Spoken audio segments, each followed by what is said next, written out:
Of the One Taguig team as well. Yeah, so let's talk about that real quickly before we discuss Cebu. Of course, Patrick Reichelt and Andres Aldeguer were the two goal scorers for the basically two completely different, two opposite players, right? One who is still very young, Patrick Reichelt, who is extremely seasoned, one who has been retained in the lineup with One Taguig over the course of the last few seasons, and an individual in Patrick Reichelt who has just come in. Diego, what are your thoughts on the performances that were shown by these individuals, and who stood out to you in this contest? Yeah, actually, a very impressive performance from the whole 11. It was a really cohesive and well-drilled performance, which is why they got the win. If you said before this game that a lot of these players would be making their first appearance for One Taguig, I wouldn't believe you after watching this game because it looked like they've already been there for some time. So as you mentioned, Reichelt on his opening day, Aldeguer, very impressive. But across the whole field, I thought the performances were really good. You saw at center back, Stephen Halm, first game after signing from Stallion. You saw the likes of Casemiro. Also saw the likes of Olivias, who, let's not forget, is a very talented player who got retained by One Taguig. We saw amazing performances across the whole team. And yeah, Reichelt and Aldeguer will get the credit because obviously they scored the goals. But it was really a really cohesive and really a very well-drilled and a very, very perfect start for One Taguig because they had to get a really good start because their schedule is really tough. So it's good that they made this statement win over a team that already played 3 high-quality games this season. So if you said before this game who would be the more fitter of the two, the prediction would have been Cebu. But they were outrun by One Taguig FC.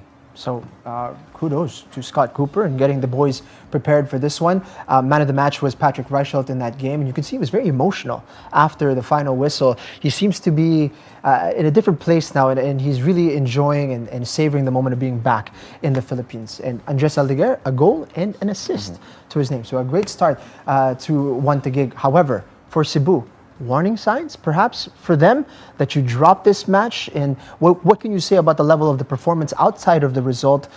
Is it a point of bother for the coach? Or if you were a supporter of Cebu, are you worried at this point, or is it too early to tell? For me, if I would be a Cebu supporter, I wouldn't worry just too much yet. Again, they did end up scoring late on in the match. It's Rico Andes again, actually, who's already been scoring a lot of goals for them in the Shopee Cup. So he continues his fine form. And so did Jeridi of Cebu, who continued with another fine performance. And there were some decent performances here and there for Cebu. It might be a case of on the day itself, they just weren't at it. That will have to be the message also of Coach Glenn Ramos because, their schedule is also tough for this opening round. And he'll want to get his boys back up and running again because you can't afford to drop much points, especially in 6-pointers like this. Because, the way the league is formatted means that every point is going to matter at the end. So for Cebu, not ideal, but they have to pick themselves right up after. And I think they will naman in the end. We're going to talk about next weekend's fixtures in just a little bit, but of course there was a third match on that Saturday, and Kaya FC Iloilo, the defending champions, taking on the Aguilas UMAC FC. Highly anticipated contest because everybody was looking forward to being able to gauge ano ba ipapakita ng bagong Aguilas na to. They completely revamped their lineup, barring one or two mainstays. But they're up against the defending champions in this one, and Kaya FC Iloilo were able to get 3 points, but perhaps not in the way that people were expecting. Just a 1-0 victory for Kaya. Natasha, surprised by that? What can you say about the performance of the two teams? Well, when it comes to Aguilas, defensively, of course, they're a team that defend really well. I mean, especially from the last few seasons, you know that they're a team that's very hard to score against. But eventually, Kaya found a way. And I'm not surprised, eventually, because Kaya are in better forms. They have been playing together for quite some time now. And, I mean, they've had one game ahead of Aguilas. And this was Aguilas' first game. And when you think of even how the goal was scored, it came from a throw-in. A throw-in from Davao not Davao Aguilas, Aguilas UMAC. It was from a throw-in, Yeah. and Kaya put on that high press. So they won the ball back, closer to the attacking third, able to bring that ball around, and that cross from Diano. That was perfect. That was a perfect cross. He did a similar cross given to Bedic in their first matchup, but it was offside. So it didn't count. You wouldn't have seen it in the highlights. But the goal that Kaya scored, the cross of Diano, that curling pass, and to find Mike Ott with that perfect header as well, that flick of the head, back of the net kind of thing, and it was to a T. Mike Ott is also not the tallest player, but the precision in all the way that it was a team goal, it's proving to show why Kaya are the defending champions. Diano getting involved in the attack, fullbacks really involved in the attack for Kaya FC Iloilo. We saw that in the first game. We're seeing it again here in the second. But as that match wore on, especially in the second half, it wasn't one-way traffic, right? In fact, Aguilas were actually getting back into the game and showing what they were capable of. In terms of that outing against the defending champions, Diego, are you excited about what Aguilas will be bringing to the table this season? Yeah, well, 0 points on the opening weekend, especially also because of their next fixture. But it's up now to Coach Jorg Steinebrunner to make sure that they focus on the positives that they had against Kaya, because there were positives. It was a performance that maybe if one or two things go their way, it's a draw, or maybe even they take all 3 points. So Coach Jorg will have to focus on that, and I think there's enough promise in that opening day performance to see that they're going to be in and about the top of the table, or that race for the top 6 rather, come crunch time. So yeah, promising signs nonetheless for Aguilas UMAC. For Kaya though, again, perfect start so far to the season, 100% record. The only team to still have that after 2 games. Right. I'm glad you said the coach's name because I felt like I was going to murder it. So could you say it for everybody? So it's Jorg. I chat GPT'd on how to say it. I said, can you say this in a German accent? And chat GPT said, Jorg Steinebrunner. So, Steinebrunner. Yeah, so I think I might have butchered it. I might just call him Coach Jorg. Yes, Coach Jorg. I think that's what we're going to go with moving forward. But, I mean, promise from him. Of course, he was taking over the reins from a coach that was very highly regarded in Coach Aber. First game against defending champions. I don't think there is a bigger challenge for a coach to enter, and they didn't look out of place. So the Aguilas making a bit of a statement on opening day despite the lack of any points in that one. So that was Saturday. Let's move over to Sunday, where we had 2 games. Natasha and I had the opportunity and privilege to enjoy both of those matches. Let's start off with Philippine Army versus Valenzuela PB Mendiola, which is becoming easier and easier to say. Valenzuela PB Mendiola, it just rolls off now. But a 1-0 result for Valenzuela PB Mendiola. They are off the mark. They're basically equaled the total of, what was it, their previous season, where they only just got one win. So, you know, whatever happens now is basically an improvement for them. But I was, in this match, more surprised and impressed by Philippine Army, despite them losing the game, because we saw some things that we've never seen before from Philippine Army. So, Natasha, would you say you agree with that statement? 100% agree. In terms of the style of play, I love the way that Army played. They were able to build up possession, especially coming from the goalkeeper. They were able to build it up. They were able to pass the ball around. The only thing that was lacking is their attacking third mindset. But besides that, this is a Army team that we haven't seen before, and it's very refreshing how they were able to switch up their style of play, and you hope that they continue to grow in this trajectory. But for Valenzuela, PB, Mendiola, at the end of the day, whoever scores the goal wins. Doesn't matter how nice you play. What matters is the point. And the best thing about them, well, the thing that I'm rooting for about them was that 39-year-old Balot Doctora is the one who scored the goal. So hats off to you for being the goal scorer, for leading that team, and for just also proving that age is just a number. Our man of the match. Yeah. By the way, he wasn't named officially the man of the match. But our man of the Of match. the game, he was taken off early in the second half. But I think had done enough to dictate the game and, of course, scored the goal as well. Valenzuela, PB Mendiola, of course, a little bit unlucky to not be more than one goal up. He had some chances. Takardon put it on a plate for one of his teammates. Unfortunately, wasn't able to find the back of the net. But your assessment of this game, Diego, what did you think?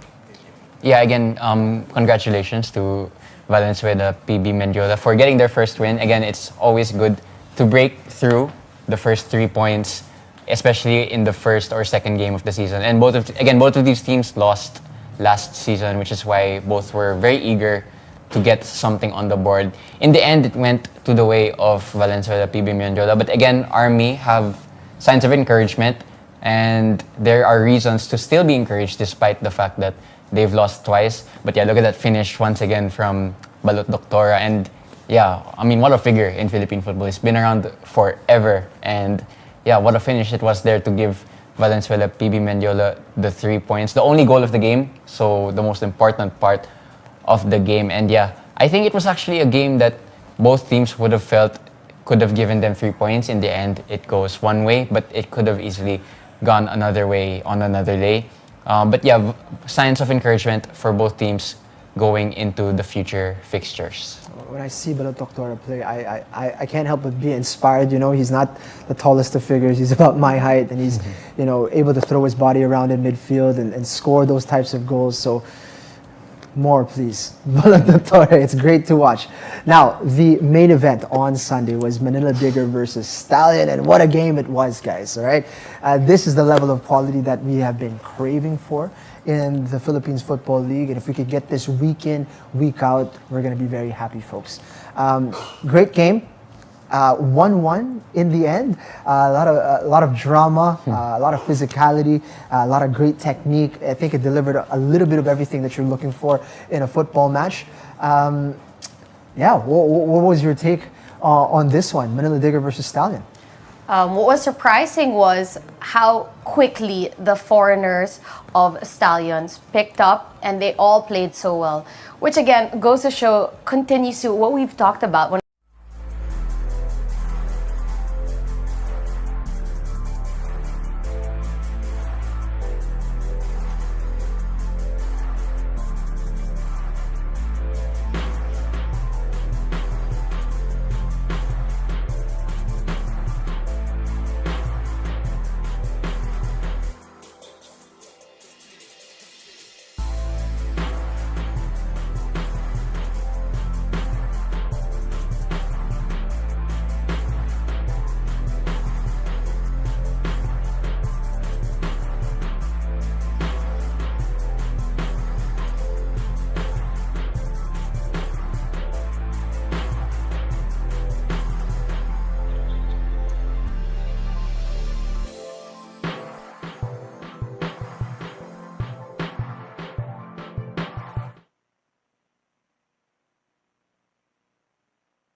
There's always a treat when it is Stallion Laguna FC and Dynamic Herb Cebu squaring off right here. Welcome to match number 9 at the Rizal Memorial Stadium in Manila for your Philippines Football League 2025-2026 action this September 20 alongside Jing Hamlang. This is Claro Manzano as we'll be bringing you the action today. A young season, Jing, but we've gotten these championship round caliber action already. There is a collective rubbing of hands going on right now in the Philippine football community because this is a match that delivers fireworks all the time, and we're very excited to see what transpires here tonight. And before we carry on, of course, we have our weather check. We did have some rains earlier, and Jing, we're feeling the humidity, and we're only commentating this. I'm sure this will impact the players later on. It's a slick surface. At least hindi siya mainit in terms of the sunshine bearing down on you. So we're expecting that it's going to be a fiery contest, and we're going to expect that there's going to be great action on the pitch today. And both teams are on to their second matchup of the season so far. So they want to establish that pecking order. Let's get on with Stallion Laguna FC. They were eliminated pretty much from final series contention last time around by Cebu mismo. That's right. So I'm sure they've got that chip on their shoulder from the get-go. They've got a bone to pick with this team. Cebu FC have stolen the thunder and the limelight from Stallion Laguna, who are used to competing for top honors in the Philippines Football League. Cebu has somewhat taken that spot in recent time, and Stallion Laguna has a lot to prove here tonight. And there you go, of course. The players to look out for, one of them, Juan Galeana Trujillo, who was pictured, and he is coming off that assist. One of the remaining core veterans as we take a look at what they have in store here. There's just that packed schedule. Medyo mahirap, let's put it that way. Yep, and they will be feeling hard done by the fact that they weren't able to pick up 3 points in their last outing against Manila Digger. They were seconds away, quite literally, Claro, from getting 3 points as we take a look at this new and improved lineup of Coach Ernie Nieras that we didn't know what to expect from them, but they certainly impressed against a side that missed out by the smallest margin in 2 different trophies. A game of inches, as we always hear, as we always say. It's a 4-3-3 for Coach Ernie Nieras, and I think there's one player to look out for also. Well, other than Juan Galeana Trujillo, who we mentioned already, the Mexican winger. He cannot do it alone. He needs support from the likes of Charlie Beaton, as you highlighted. Kasi wala si Stefan Schrock ngayon. That's right. No, nabigyan siya ng red card in the last match from the bench, mind you, no? And he's not in this game, but si Charlie Beaton ang binigyan ng responsibilidad ni Coach Ernie Nieras to take that spot, which is a huge responsibility. And of course, JV Caloocaran is coming in place of Macmillan. He's got a huge role to fill in that defense. And of course, those are the guys who are expected to support Juan here, the Mexican, of course. As we will carry on eventually to the Gentle Giants Cebu FC. And speaking of Juan Galeana Trujillo, he is the remaining member of the Incredibles cast of Stallion Laguna. As we will first take it to our interview with our coach. Well, we have a couple of injuries that we have to take care of, but the team is ready. We've been preparing for this match for a while. So hopefully, God willing, we'll be able to do our best and earn the 3 points today. I expected a more fiery Coach Ernie, given the implications of the game, actually, come to think of it, but I'm sure they're saving all of that energy for the matchup once things kick off. The man is all business this time around. No extra words. He wants to do the talking on the pitch. Of course, given that they had that promising performance, right? You said it seemed like they were robbed from that 3 points because, yes, they led 1-0, but the performance was also there, right? But let's carry on to Cebu FC. And as we mentioned, they barely made it to the final series, but they won like that super trophy. Hence, they are playing ASEAN-level football, but Cebu have to bounce back right here because, unfortunately, they lost their opener versus Taguig 2-1. It was kind of a surprise because this was a team that had already played quite a few fixtures, so they were expected to jump out of the gate very quickly, and it was a bit of a flat one against Taguig, and they've got a tough lineup coming up. After this match against Stallion, they go up against the defending champions, so napaka-importante para sa kanila to start picking up a bit of momentum in this first round. Got to start your engines, of course, because it may be too little too late. And we're saying this despite of us just being way early into the first round. As we have a look at JB Borlongan, we could expect to see him off the bench, as we've mentioned, of course, given the ebb and flow of their previous games. But here's this interesting 3-4-3 formation for Coach TGR. It's a very young back line that they have in Amirul, Ledel, as well as Villanueva. So, you wonder how they're going to take on the pressure from the Stallion attack. But, this is a dynamic Herb Cebu side that is now quite familiar with one another, and we're expecting big things from them still, despite that flat performance from Taguig. And speaking of players to look out for, Papu Corsame and Anderson Pinto are actually in the lineup here because they were not present in their last game. And we are aware it was due to injury. So it's going to be big here if you get a guy like Papu. Siya yung face nila when it comes to yung angas on the pitch. And then you have Pinto, who was previously with Loyola FC. He's going to be that engine alongside Daniel Gadya in the midfield. We talked about the young back line para sa Cebu, but equally a person like Papu Karsame will pressure the back line of Stallion. So they're going to have to be very, very sharp, the likes of Matthew Nieras as well as Ken Pride, because his aggression leads to turnovers. And if you're not careful, he can turn defense into attack inside your own half very, very quickly. There you go, of course, as players are just wrapping up their respective warm-ups, and we are going to eventually take it to our interview with Coach Glenn.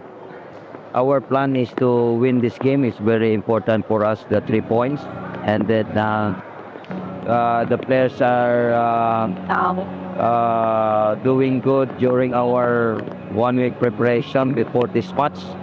And then stay focused and always winning mentality, and be consistency in our performance, especially in this match. This is a good team, also Stallion, and we say we always challenge for this game. And we hope that God permits us for 3 points today. Thank you. I also got to speak to Coach Glenn, actually, and he's liking their chances in this game, not just because of the history of Cebu as of late playing against Stallion Laguna, but also, again, with his players being fit, as we are eventually going to take it to the pitch for our pre-match walk-in.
Let's welcome the teams of Stallion Laguna FC and Cebu FC.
Moments away from kicking off this match, we have our respective captains, Matt Nieras and Papu Corsame for Stallion and Cebu respectively. Let's get on with our match officials. Ang referee natin ay si Militon Pelayo, sila Ismael Pasion at Brian Clores ay ang ating assistant referees. Ang fourth official ay si Rodney Lable, si Roberto Hernandez ay ang ating referee assessor, and si Mr. Robin Allen Kainglet ay ang ating match commissioner. Clara Manzano here alongside Jing Hamlang, and we ran out of time earlier. I want to mention one more thing because there's just so many storylines. Both teams, nandun yung angas nila, yung swag in their style of play. 100%. And that you mentioned Melton Pelayo, he might be a busy man today because these two teams known for their aggression, and the likes of Shihab, Kedman, Shamgue, Yes, he's gonna have Gue. to learn they're gonna have to learn very quickly how to acclimate to the aggression that Cebu is known for. And of course, with Cebu, there's the likes of Papu Corsame, Brian Villanueva, Daniel Gadia, some of the hard-nosed players right here. Here's the lineup once more again of Coach Glenn Ramos. And you mentioned them, that battle in midfield with the likes of Gadia in there in the middle with Pinto. Kailangan nilang i-assert yung sarili nila ng maaga dito sa larong ito kontra sa Stallion, who looked very good. By the way, when you look at some of the players that are being kept out of the lineup, there's a lot of firepower from both sides to affect this game, even in the second half.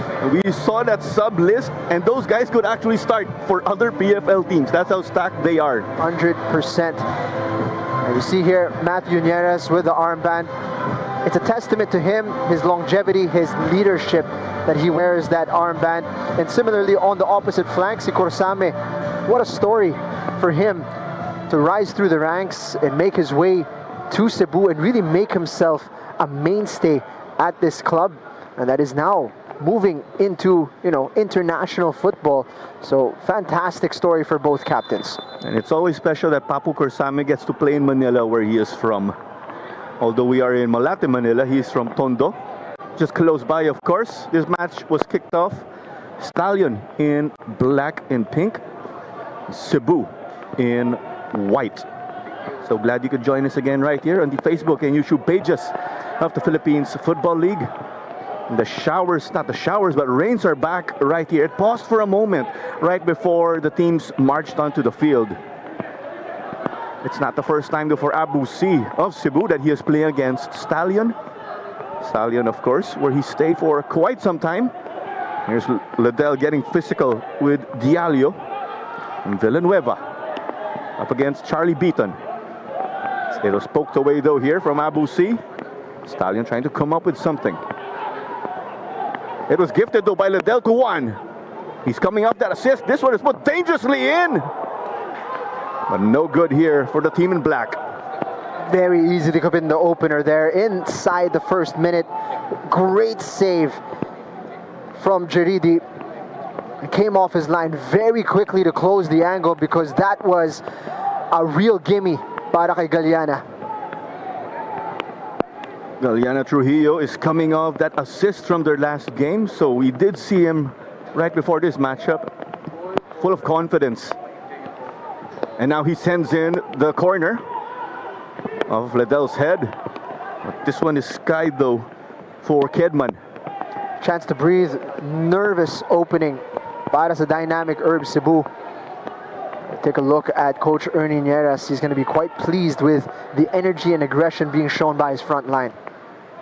And speaking of Rami Jarid, he was actually subbed off versus one Taguig last week with what appeared to be a shoulder injury. He appears to be okay. And Jaridi kept the team afloat against that highly high-octane one Taguig squad. I called him actually the Dynamic Herb Stadium grandstand because he is coming up with saves just with a snap of a finger left and right. And starstruck ako when I was informed by our colleague Jerry Cordero.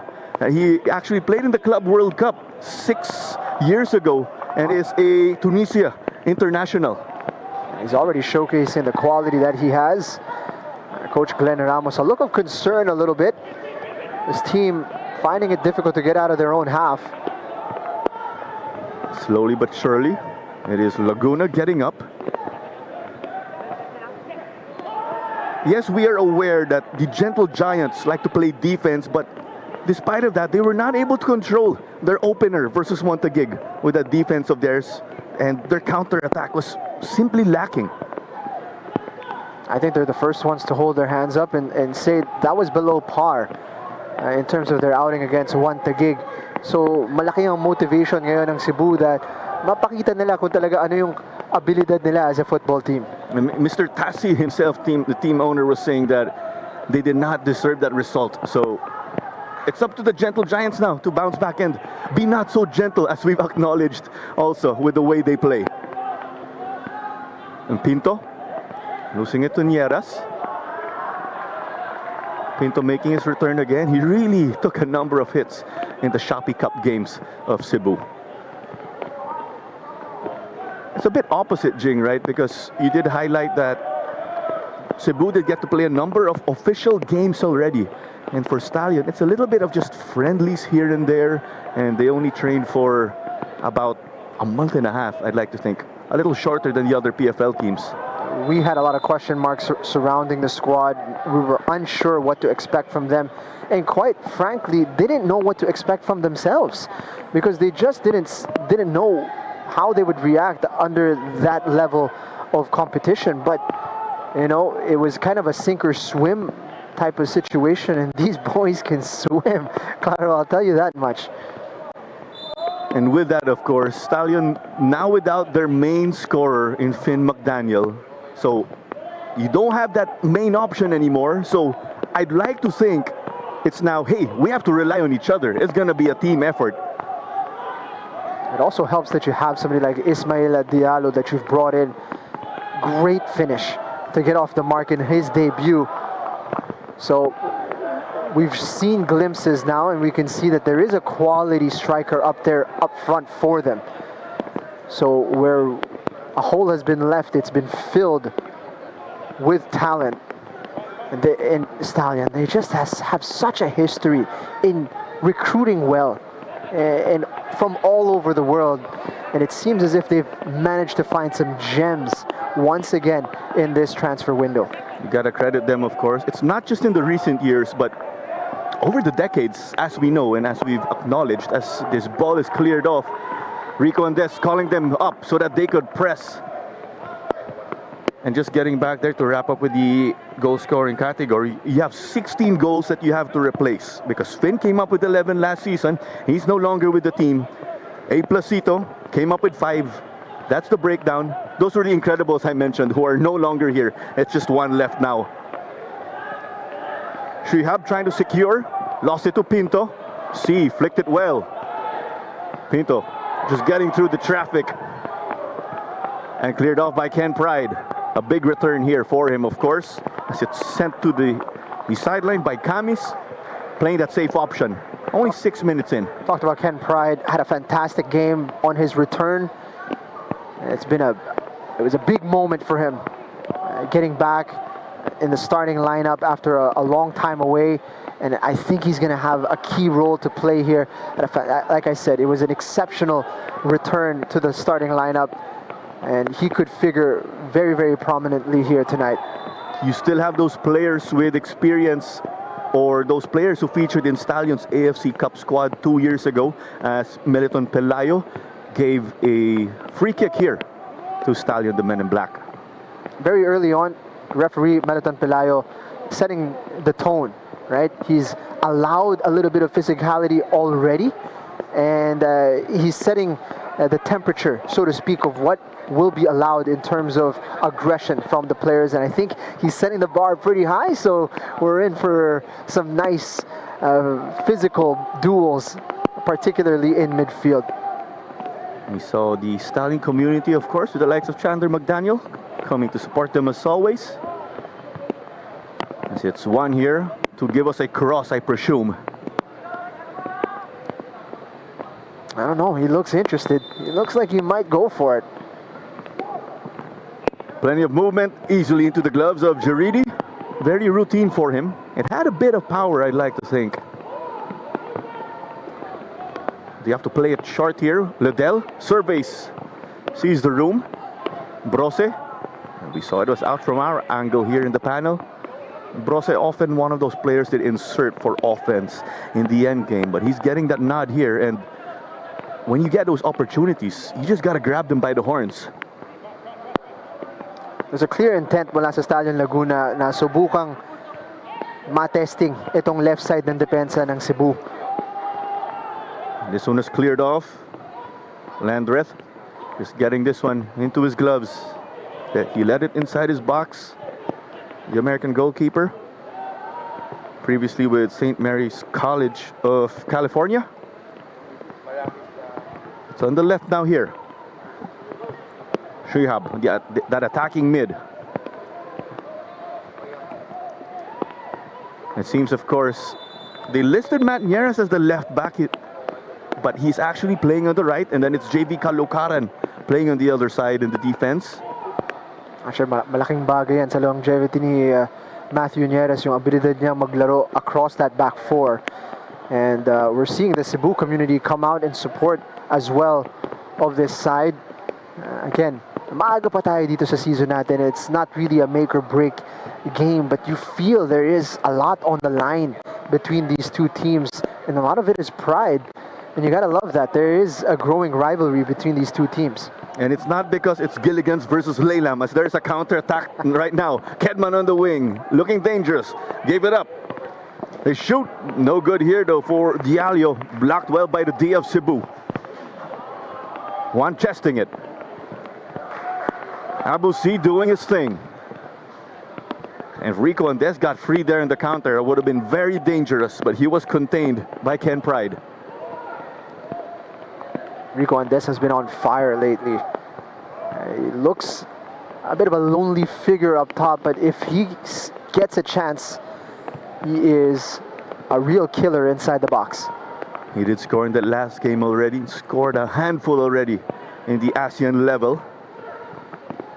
They bring it up now. There's Diallo just playing as a false nine of sorts. Given up in the midfield by the Gentle Giants. Pride played it quickly. JV playing it long. Took a bit of a dangerous bounce. Diallo couldn't secure. Too difficult. That's why it's into the safe gloves of Jaridi. Kamis. Kamis, that main man in the back line, along with Noah Liddell.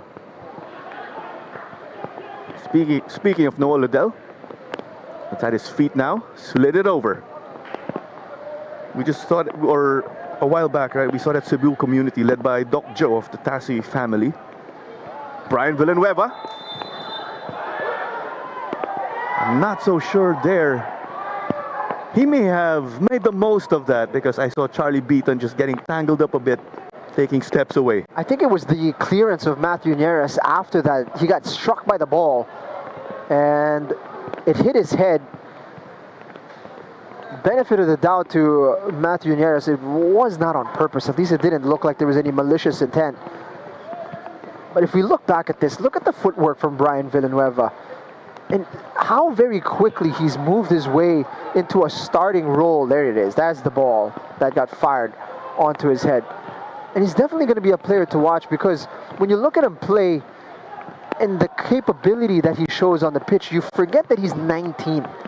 19 years of age, Claro. Just a year ago, he was competing at the high school level of the UAAP. And right now, he is playing left back for a team that is playing on the ASEAN level and holding his own against here, Stallion Laguna. And let's remember, Villanueva has that technical ability because he came from the Tuloy program. Had that fire in him, that feistiness. He's never backing down from challenges. He'd often be the man in charge of marking the foreign players of their ASEAN rivals. It's quite a responsibility that he's been able to take on. And despite being such a young man, and again, look at him, the confidence to take on Charlie Beaton here. It's Brian Villanueva versus Tito Charlie. They switch it up here. They wanted Amirul. Ken Pride was there to patrol the area. That's why it is back with Landreth. Not so good there from the distribution. That's why it's with Kaj. Trying to play inside. Has Papu out wide. Forsame. Pinto. Brose here. Up against Dodong. Shot taken, but wide. But some promise there. He's looking to curl it. Pablo Corsame was arriving in the box as well, trying to get a touch to that. Not too far away. First real attempt mula sa Cebu, who for the opening exchanges have really found it difficult to venture into Stallion Laguna's final third. And what we saw in that stretch of possession for Cebu, that's what was missing in that last game. So it's now about executing or being able to do that for the full 90. Easier said than done. It's a foot race now. Brose versus Nieras. A good old tackle from Matt Nieras, as we know. Matt Nieras often quiet. He lets the playing do the talking. Not this case, though. I mean, something is up. Matthew Nieras, once that whistle blows, he really turns into a competitive monster, and in a good way. And Matthew Nieras letting Brose know this right-sided defense is not going to be an area that he's going to find too much joy in. Yung mga sinasabi ni Matt Nieras, you will not hear that from him tomorrow when he calls the college football action. That is for sure. The shirt pulling there, or a bit of the hold from Diallo. That's why it is for Villanueva. Lipat naman tayo dito. Arm swinging again between the two we just mentioned. And Jing, we are only 14 minutes into this first half. Cebu have had to weather the storm, and they've done so well. But now it's their opportunity to try to get a foothold in this game. As we've said again, even if you remove the playoff race or playoff picture with these teams, there's still that rivalry of sorts, given that they have that physical style of play. As Caloocaran will chase this one down. JV got it here. Combinations in the middle. Kedman was contained by Amirul.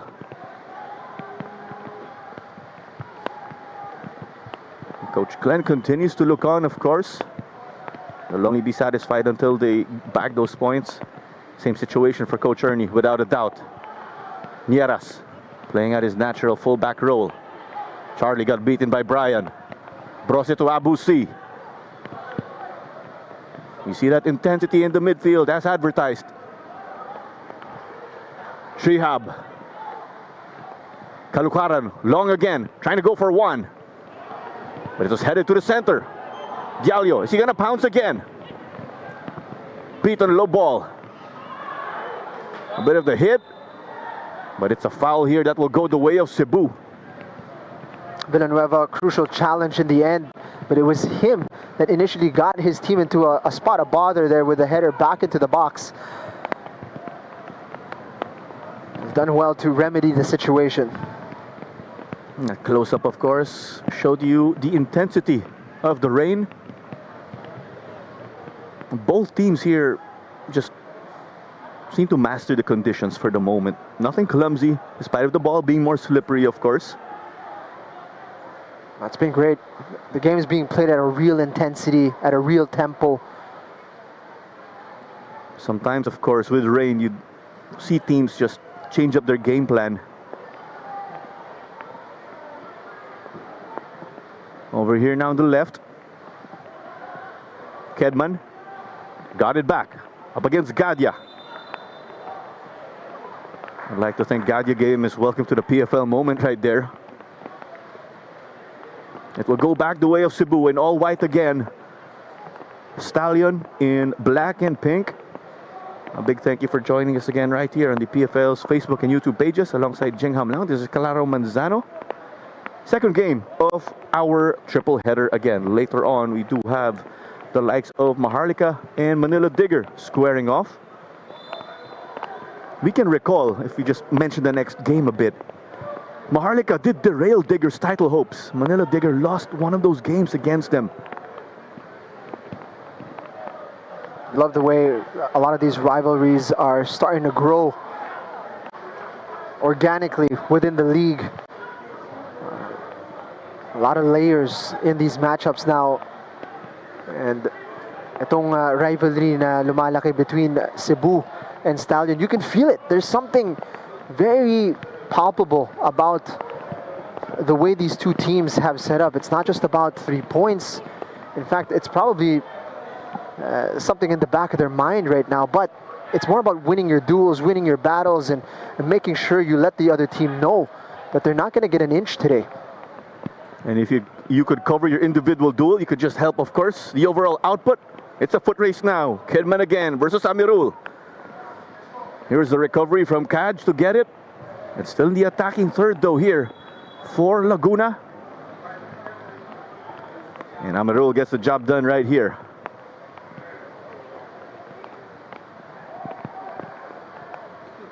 Sometimes you forget as well with Amirul, with the amount of football he's had now for Cebu, that you think that he's a lot more seasoned in his career than he actually is. He's still a very young man, and already showcasing a lot of that veteran calmness at the back.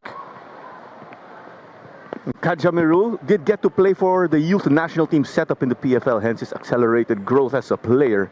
That was back when they were known as the Askels development team. So there was Amirul and Rosquillo at that time, the dynamic duo for the U23 team. Also, not just for Cebu, of course.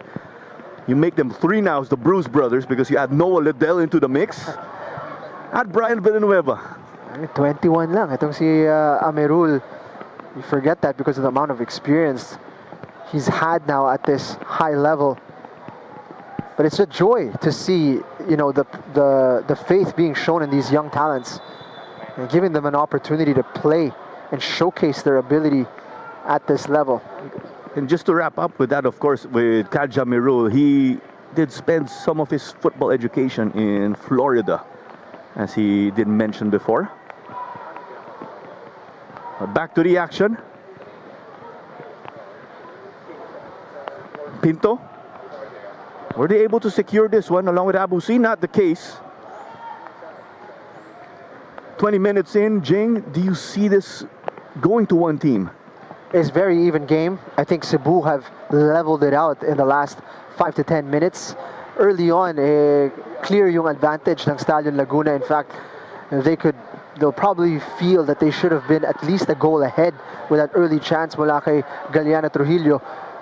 Pero you have to commend Cebu and their ability to get back into this game. Pero dito sila medyo nagkukulang ngayon, no? Sa final third, hindi pa natin masyado nakikita yung mga connections, barring that one dangerous ball into the box. It's where they need to clean things up. Secured well by Baton. Amirul cleaning up again here against Isma Diallo. He'll give it over, of course, to Gadia to take over in the midfield. Just going back also, we did mention and we did see that the Gentle Giants are playing a 3-4-3. It's a bit of that change because given his time in the Filipino football circuit, Coach Glenn really likes to play the 4-4-2, but not tonight here at Rizal Memorial. I think it's quite interesting, these discussions about tactics, because a lot of the time what's on paper is different from what we see in action, especially in different moments of the game, right? So they do line up in a 3-4-3, but a lot of the times you'll see there's a back four there. You'll see Amirul play as essentially as a right back instead of the right winger. So it depends on what Stallion is presenting to them. It's nice to see that they're fluid in addressing what is being shown to them by the opposition. And then sometimes you'll see a team, they'll line up as 3-4-3 in the attack, and then all of a sudden when they're defending, they go to a 4-4-2. Right. Quite dynamic. Pride surveys. I recall he was not able to see action for some time in the previous year or so due to injury. He also spent some time as a free agent. It's one of the most difficult moments as a young footballer, where you're kind of out in the wind, unsure about how your future is going to unfold, but he's back with Stallion and playing quite well. Charlie to one. Shoots. Oh. Shy though here off the far post.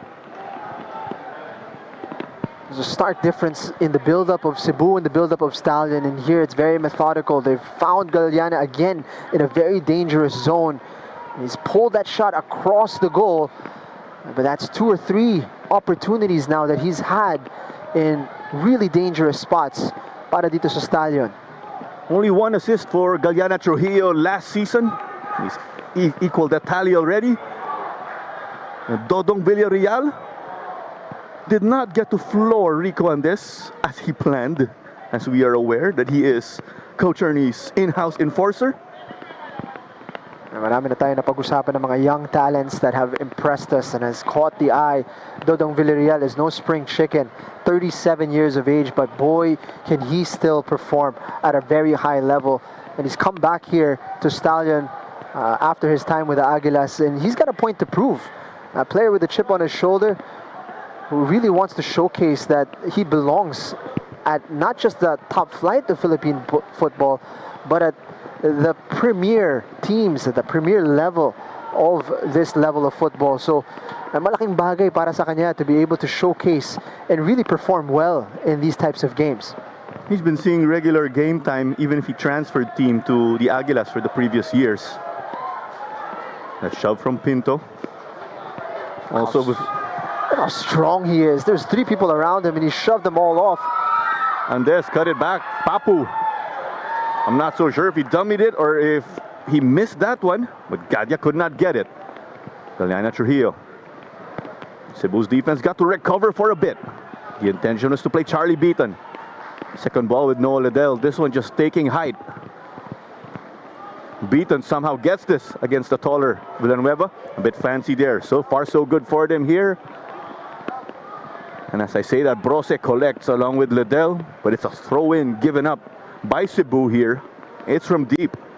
It's the reason why Charlie Beaton is there. He's very seasoned now at this level, and he has that capability to create a bit of magic in these tight spaces. And he's really added an aggression to the way he presses for Stallion. It's the reason why he's been put in this position in place of the suspended Stefan Schrock. Shihab now on the right. Villanueva has some time with the ball. Gadya. What a burst of speed though right here from Chamgue. But it still goes the way of Cebu. Corsame versus Calucaran. Papu showing us the footwork. Straight to the head of Shihab. The intention was there, execution definitely off. That's why it will be Laguna to slow it down now so that they could dictate things. Disappointed with himself, Roberto Corsame, and rightly so. I was a bit surprised he didn't continue down the right flank and take on his man. They're building it up now from the back. But just going back again, as we've said, Laguna did play international football 2 years ago. They really changed up their squad, but there's still that skeleton of sorts. And it's a foot race again. I was stuck in my mind. Is Andes gonna get it or Ken Pride? I had to wait for a bit. It's not an easy job that Rico Andes has. He's isolated up there, and he needs to work really hard to be able to latch onto that ball and bring his teammates in. But you can see the aggression from which he goes after these passes. Ken Pride just matching him on that occasion. Nieras from Beaton. It's Pride, Calucaran, Nieras, Beaton, Galiana Trujillo, those tenured players in this squad. Kedman. Got to beat one. It's low. But off target right here though for Stallion. They want that one back. Incredible opportunity. Had numbers at that front post. Had also an option just at the edge of the box. But Diallo connecting with that one, just could not direct it on target. They keep knocking on the door here and they're getting closer. They now have to put that one away because those chances may go begging, especially when we are in the late stages of the game. Put back into play by Rami Jaridi. We highlighted again his quality, but there's big shoes to fill. Because last year's keeper, as first, we'll pause that thought. Villanueva holding the head again once more, or holding his head. Was tripped up and then made contact with the Stallion player's knee. It looked like it was Shihab who he fell into. But it's really prior to the contact that I was most interested in. That little flick over the head, sombrero, para kay Charlie Beaton. It's just quality from Brian Villanueva. He's a left back, but he doesn't play the game as if he is. The technical ability, of course, for Villanueva, and also that no fear mentality, right? As we've said, despite of him being very young. We are going to have this de facto cooling break for the moment as Villanueva is being checked on. Been very, very busy at left back today, Brian Villanueva. But as we near this 30-minute mark, Stallion Laguna find themselves in the ascendancy once more. 2 quick chances that they've had, and they're getting more regularly into the box of Cebu. Meanwhile, hindi natin masabi na ang dynamic of Cebu ay nakakahanap ng mga chance on the opposite side. They've been struggling a little bit to progress the ball into the opposition half, and there's been an alarming amount or lack of progress in the final third. It's all up to them to address that, of course. Still plenty of time in this first half of the game. And going back with that discussion of ours on goalkeepers, Jaridi again with his resume, which is very quality. But the thing though is, he took the place of Jun Badalik, the Golden Glove winner last season, who racked up 7 clean sheets. On the other hand though, there was Roberto Llamas last season, the 4th best goalkeeper, who had 5 clean sheets to his name. And you say pressures on Jack Landreth now to not just equal, but even beat that. Had a fantastic debut, Landreth, in their last outing against Manila Digger. Really showcased the full array of goalkeeping skills. And meanwhile, para naman dito kay Jaridi, maganda rin ang pinapakita niya today. Kontra dito sa Stallion Laguna. Head injury as Diallo finds himself on the ground. That seemed like incidental head-to-head contact while they were just trying to go for that high ball. Not a good sign, of course, here for Isma Diallo. Let's remember that Magson Dorado had to be stretchered off last game for Stallion, getting about 6 stitches to the head, as I recall, from a high boot in that last outing. A speedy recovery, of course, to Magson. Yes, and it wasn't just any high boot, it was studs to the face. So kind of a difficult one for Magson Dorado. We're happy that it's not anything more serious, and we hope to see him back on the pitch soon. But this one, Diallo taking contact to the head. He seems to be all right. And we're hoping he's going to be able to continue. He's a key part of this attack para sa Stallion Laguna. It will be big again, of course, if he could rack up a goal once more. Same could be said, of course, for Rico Andes in the attacking perspective of Cebu. One there back on the pitch. Some instructions received from Coach Cherney. Laguna will be down to 10 players just for a brief moment. And we'd like to let you know, of course, that you could follow our official TikTok account. It's _we are PFL _ so there's an underscore in the beginning and the end of our username for TikTok. Also use the hashtag we are PFL on Facebook, Instagram, and TikTok, which we also mentioned. There's also X, formerly known as Twitter, also. Traffic right to left now. Corsame. There's a bit of the hold there from JV Caloocan, and a bit of that stop-start. We just resumed action, and there's that whistle. But it's going to be a free kick for Cebu.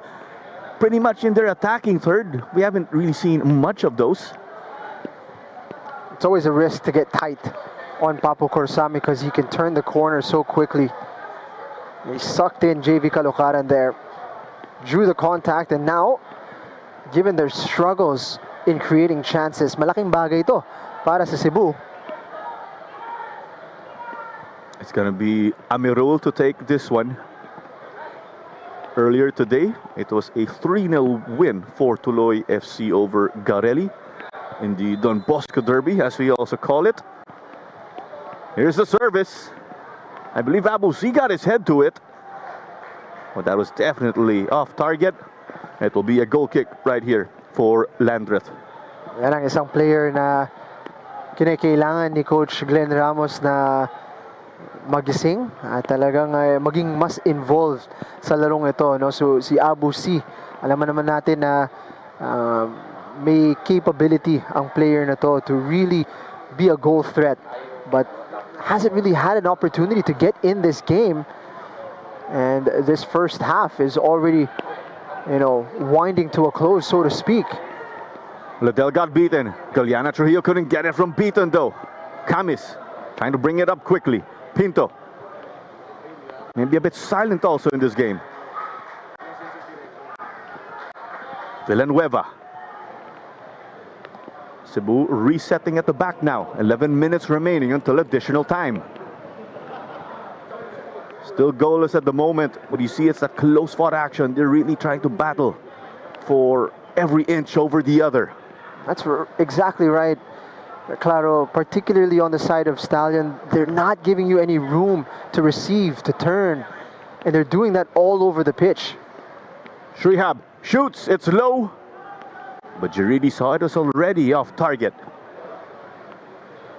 It's like they're suffocating Cebu at the moment. They're engaging high, aggressively, and they're winning, or they're creating, sometimes they're not winning the ball, but they're forcing you to go backwards. And it's making it difficult for Cebu to progress. Yes, we highlighted the performance of Jiridi last game, but obviously you don't want your goalkeeper to be busy in matchups. You want to keep the ball in the attacking end. You want to bombard the opposing goalkeeper. Todong over to Juan. Pinto. Nieras, his armband a bit loose. Brose gets this one. Matt. Let's recall again that encounter between Brose and Nieras. Villanueva. Liddell surveys. Trying to move forward. Some space for Brian Villanueva. Long to Papu. The flag is up though from our assistant referee on the other side. It's a great passage to see where the problems are for Cebu. Liddell extremely frustrated na wala siyang option sa gitna. Actually, they haven't been able to progress really through Gadia, through Pinto, and Abu C in that midfield trio that they have. And they're being forced out wide on a consistent basis. And a lot of these attacks are isolated without much support. So we could say perhaps Cebu's attack uncomfortable because of the setup of Stallion. With that bench shot, you did get to see Coach Neil, one of the deputies of Coach Ernie, also involved with their women's team. Camis almost got that one. That would have been a prime opportunity if Camis, their center back, got that ball in the midfield with himself. It'll be a throw in here though. Brose to take. Pinto. Not in my house, says Matt Nieras. Liddell gets it back in the middle though. Chamgoe. Dodong. Released it to no man's land, but at least he got it out of the attacking zone. If he got dispossessed in the middle, it would have been a gift to the likes of Abu C.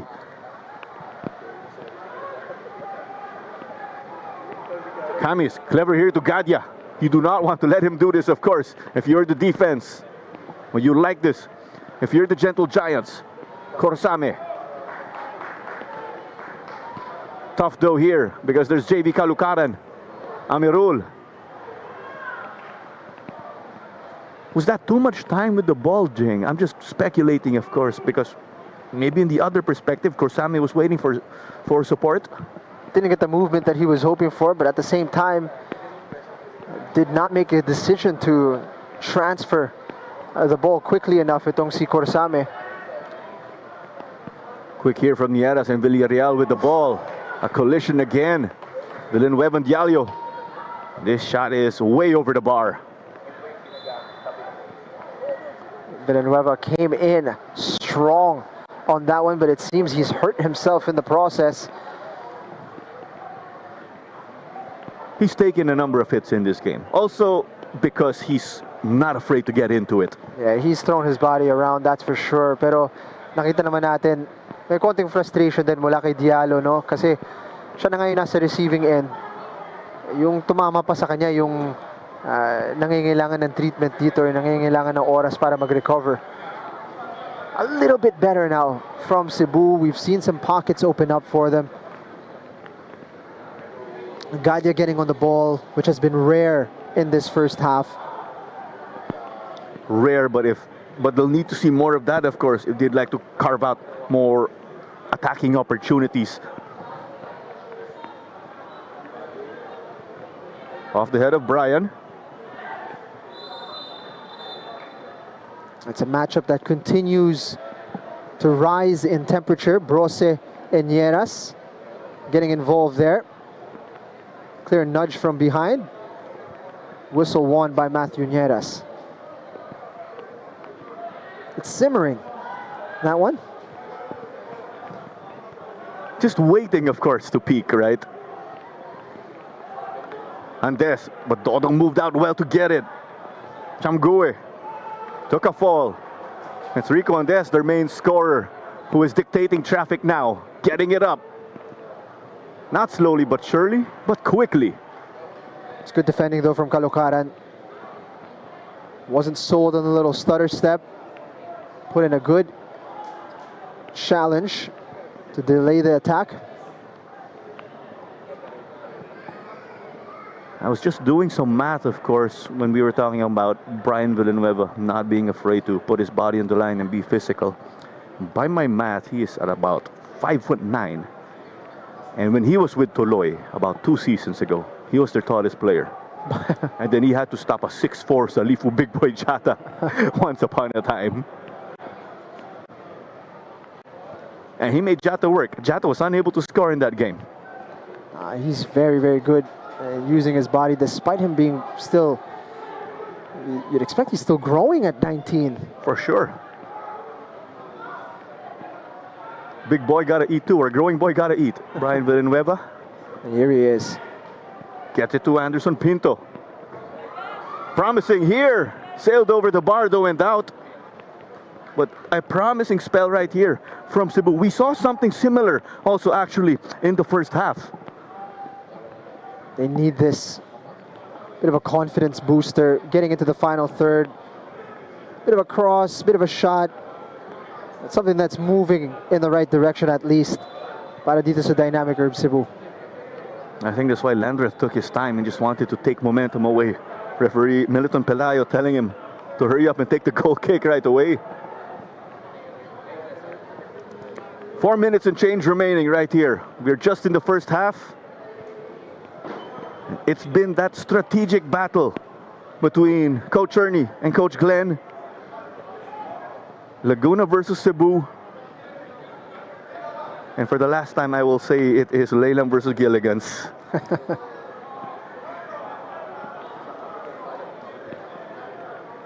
Brose got to win that one for them. Any team here, Jing, who will be happier heading into the dugout? I'd say Stallion Laguna will be happy with the performance, not so much with the scoreline. Cebu will be happier that it's remained scoreless despite the amount of time that they suffered in this game. They've been forced onto the back foot quite a bit. And this is a great passage of play. Quality here. Delian Trujillo wide. Still on the left though. A bit of desperate defending as their shot just sailed over the bar. But did Jaridi get his glove to it? 100%. I think he did. 100% took a touch from Caloocaran, who absolutely blasted that one. Let's remember JV Calucaran. He has that license to score as a fullback and go way up. Oof. That was a rocket. And that was on target, ready to nestle in the top of the net.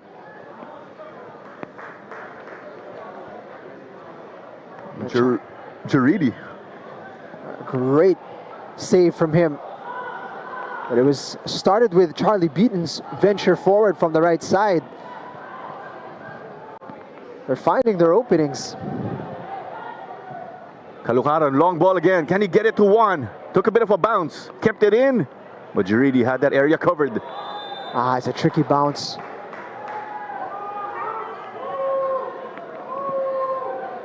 Been a physical game, but the pockets, or the cards, however, have stayed in the pocket of Meliton Pelayo.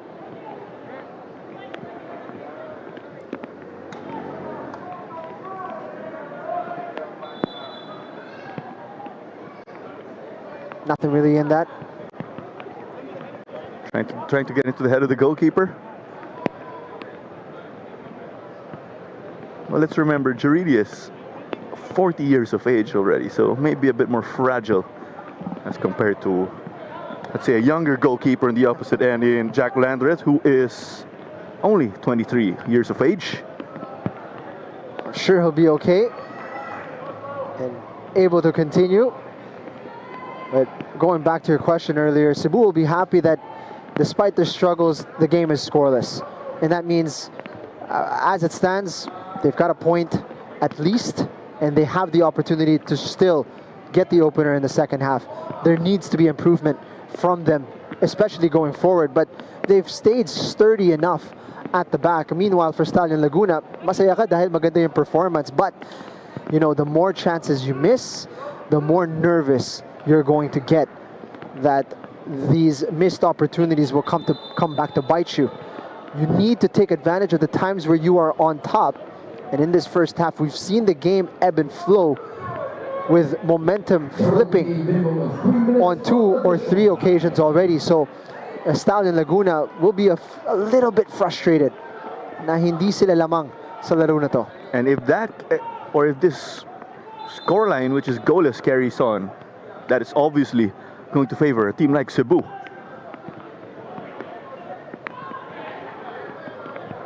Off of Valenzuela and Nieras. This one rolls out. Once more, it will be a goal kick for Laguna. 3 minutes of additional time as we got to confirm with our fourth official, Rodney Leble. As Villanueva is down on the pitch once more. It's becoming a bit of a trend where Villanueva gets himself into these meaty duels. Needs a bit of time to recover. It's perfectly clean from Matthew. 50-50 ball. And a yellow card was given, the first of this evening. It wasn't even for a challenge. Just Charlie Beaton getting a bit mouthy, it seems. And we were about to go 45 minutes without a yellow card in this game. Lapit na, klaro. Sayang naman. Well, you did mention, and I will agree, I will put it there, that we expected to see a lot of yellow cards in this game. You know, it's been played at a great tempo with great aggression, but it's been fair. There hasn't been any malicious tackles in this game, so it's been mostly clean, right? It's what you like to see. It's just been a good competitive affair. And both teams are trying to play their respective systems, keeping the ball in the ground, not just kicking it long and then hoping for a prayer. Andes wanted to play to Abu C, but it came off of the feet of Ken Pride. JV and Charlie. They did have a stint away from Stallion before returning. They were with the likes of Loyola, Pinto,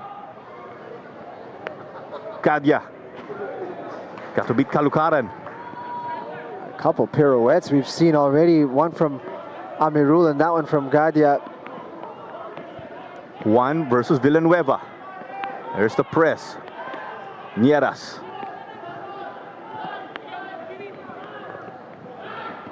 But it's given away here to the midfield. Pinto. Seemed like all ball there. Great tackle. Perfectly timed. Chamgoe was covered by Abusi. It's Andes again now. Papu in the middle. Loose, but easily into the keeper's safe hands again. Nearing the 3rd minute already here. And just like that, we have our halftime whistle. Goalless Jing, but Cebu keeping the ball in their attacking end right before the end of the first half. That passage of play might be a blueprint for more success in the second half for Cebu. If they pressure the back line of Stallion, it might yield results for them. But we head into the break. Stallion quite happy with the performance level that they are hitting right now. They're going to need more of it in the second half if they want to get the opener. It's going to be up to our coaches now to make those adjustments, and up to the players later on, early on in the second half. But first, we will have our break. We are PFL.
Back at the Rizal Memorial Stadium, it is halftime between Stallion Laguna and Cebu.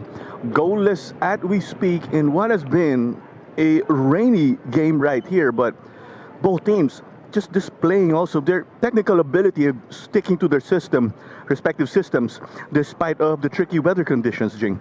100%, and it's been a great game and a great reminder that the scoreline does not suggest how good a game is being played. Quality is there, the aggression is there, the ability of the players and the type of play that we're seeing is at a very high level. But so far, the deadlock has not been broken. But Stallion Laguna will have had more of the chances and the better chances. And meanwhile, for Cebu, there's a lot of room for improvement. They really need to make a few adjustments during the break in order to be more competitive in the second half. And when you look at the numbers, come to think of it, it is quantity that is going the way right here of Stallion. And I'd like to think quality also with the attacking opportunities that they had, even if they were not able to put them away. Enough quality that they'd be a little bit frustrated that they're not ahead at this point in time. Meanwhile, for Cebu, it's been very few opportunities inside the opposition box, but they have been very good at stifling Stallion in the middle of the pitch and inside their own half. However, you can't win the game in your own half. You need to be able to progress the ball a little bit more effectively, and that's where the real area for concern is heading into this second half. But Stallion Laguna, you can't exactly say na sobrang one-way traffic naman ang nakikita natin. In fact, it's been a very competitive affair, like we mentioned, and a really good value in terms of spectator quality or value for spectators. Papi Ivanovsky, the pick you got to see in the blue bib for Stallion, their Argentinian player, of course, who just brings so much quality and is back for a second stint. Here's the likes of Victor Luis and Jacob Leao just having a light moment. Luis, one of those midfield players, did get the start last game for Cebu. So final warm-ups right now here for Stallion. The rain dying down just a bit to a shower, but I'd like to think these conditions will stick up until the end right here.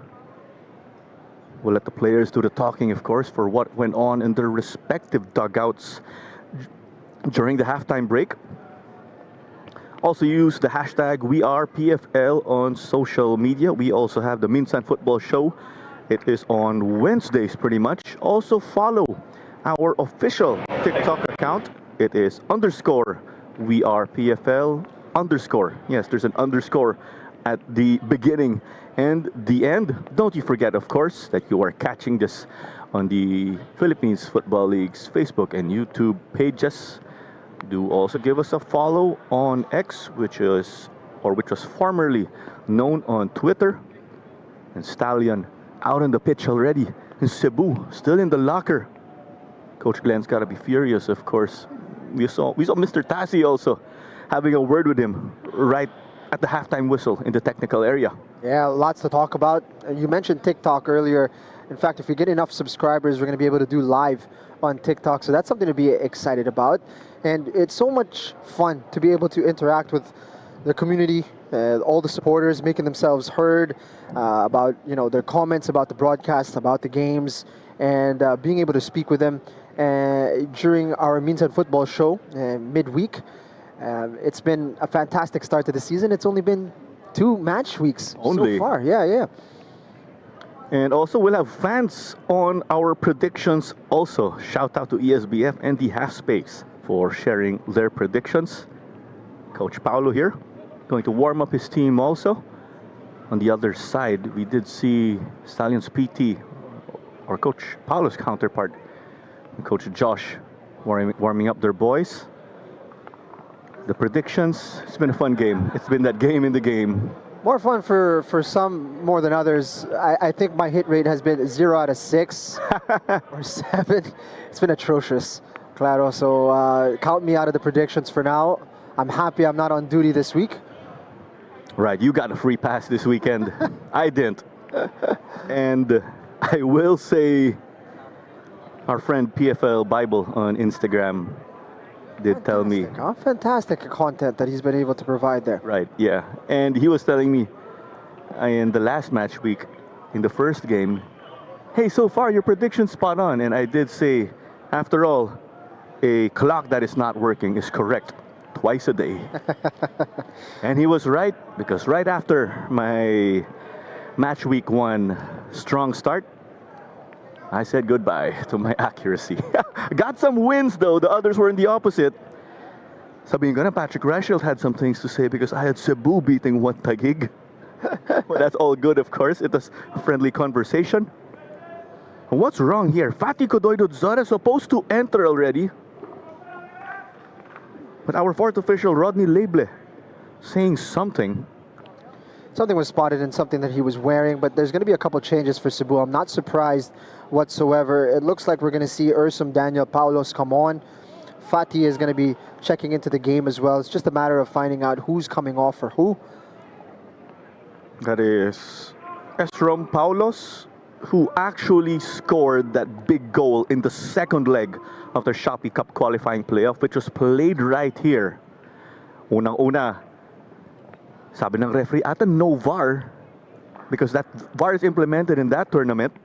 They did a review, 1-0 Cebu, momentum was on their side, and they were on to the group stage, right? They are traveling to Vietnam tomorrow, as I did confirm with Barish Tassi. All the best to them, of course, next week. Here's the subs.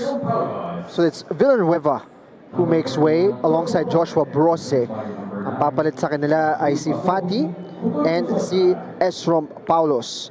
So we were talking about this during the break, that they really need more inspiration on the wings. They didn't find much joy there, and it seems as if they're going to be addressing that issue with these substitutions. And it also means Papu Kursam is going to move into the left back role, which Villanueva will vacate.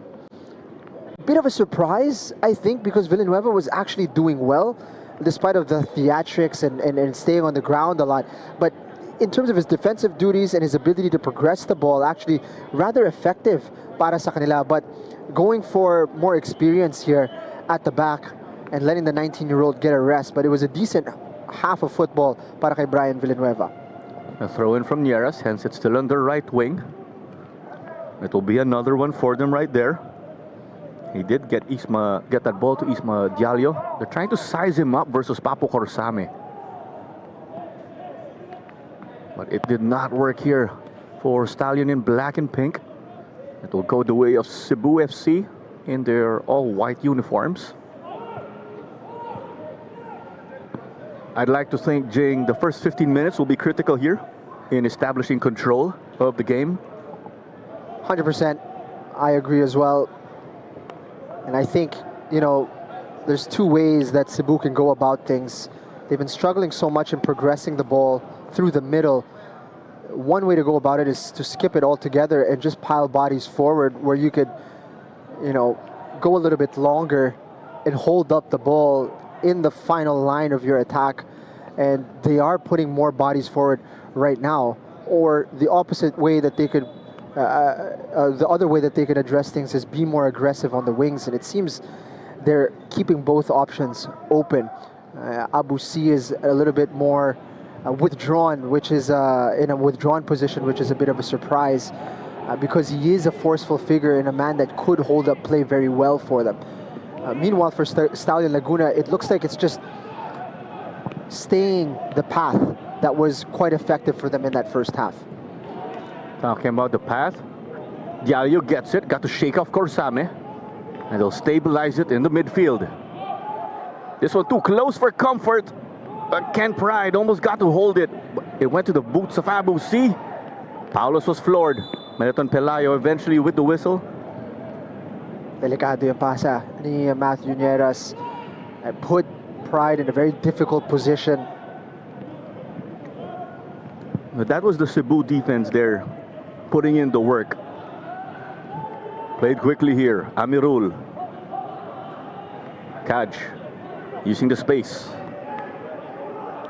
A bit of the arms, of course. Cleared off. We saw that was already out and wide. Confidence ni Amirul to take on his man and create something for Cebu. And because of the clearance of Kedman over to the sideline, it will be an Amirul throw in. Still goalless at the moment. The community continuing to take it in. Sheila Karak there, of course. Also Doc Joe of Cebu. Enjoying some snacks here at the Rizal Memorial Stadium. Fantastic atmosphere continuing to grow. Having a good snack and a ball game, of course, always part of the experience. As this attack from the Gentle Giants comes out, of course, to no avail. So eto na nga, no, yung pinag-usapan natin at the end of that first half. Nakikita na natin right off the bat their intention to press high etong Cebu. If we can't progress the ball forward, let's win the ball already in an advanced position. There was the initial intention to lay a shot for Stallion, hence Cebu wanted to press. When you have a guy like Abu C to potentially win it in the midfield for any aerial duels. That was loose from Liddell, but Camis was there to support him. Fati to Rico. Dodong Villarreal gets it to Landreth. Clearing it. That one ping-ponged around. Charlie Beaton through the middle. This one in the attacking third now for the team in Black Stallion. JV. That burst of speed all of a sudden from Kedman. Shihab hit the deck. No interest from Meliton Pelayo. Off of Charlie Beaton. He's been putting in the work here. But it's a counter-attack. Things freeing up now. Paulos. Hits it to Rico and there's the keeper to beat. And Ken Pride got to recover, but got his boot to it. And it's cleared off by Beaton. Great hustle to recover. But a close one for Rico Andes. Crucial defending mula kay Ken Pride to get there just in time. I thought Rico Andes could have pulled the trigger on the run. He's a few meters ahead. It just didn't sort out his feet in time. Sayang na oportunidad para dito sa Cebu. It's those split seconds that could just get you sometimes. But already a much better start for Cebu in this second half. Showing a bit more aggression, a bit more of a willingness to engage earlier and with more intensity. Now it's up to them to sustain that. I did input things, of course, in my with my math. A draw will help neither, because if it ends the way we started, Kai FC Iloilo and Manila Digger will stay up on top on the table with that head start. Yes, Rom. Pinto. There's the shove. Was that shoulder to shoulder? Close enough, said Meliton Pelayo. Shihab getting away with it. Charlie now playing it long. Earlier, Matt Nieras got the timely poke. Kedman taking on Amirul, showing his shiftiness. Sending it.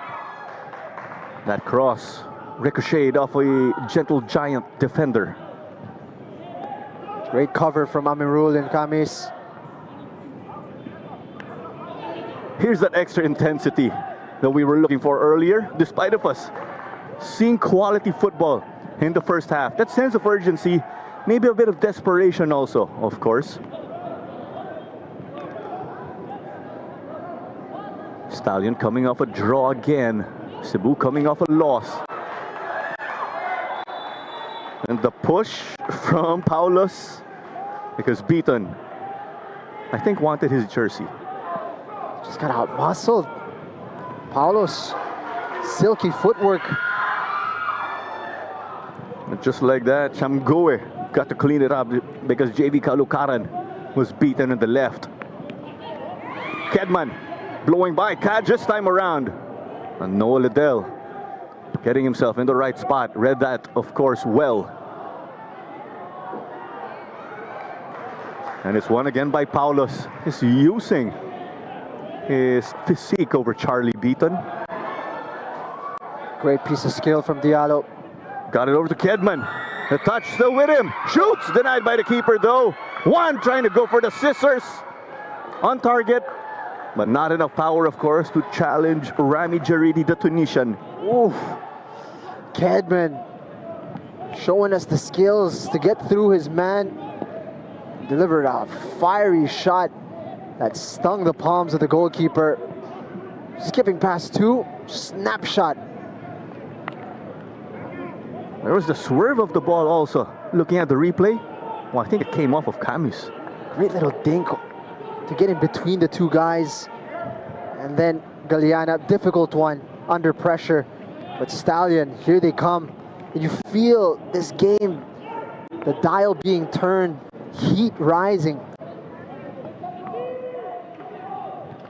It's the showers now here at Rizal Memorial, as it's on to the right. Shihab.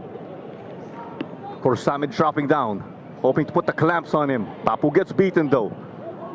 This came off Liddell, who closed out that angle. And it'll be a corner kick right here. Maybe potential changes. Coach Ernie having a word with his staff. But it will be another corner kick that Galeana Trujillo will take. He's been the designated man for them to do that. It's one of the most interesting aspects of this game, how much firepower you could add from the bench and how you can change the dynamic of the game. There are a couple players being readied for Laguna.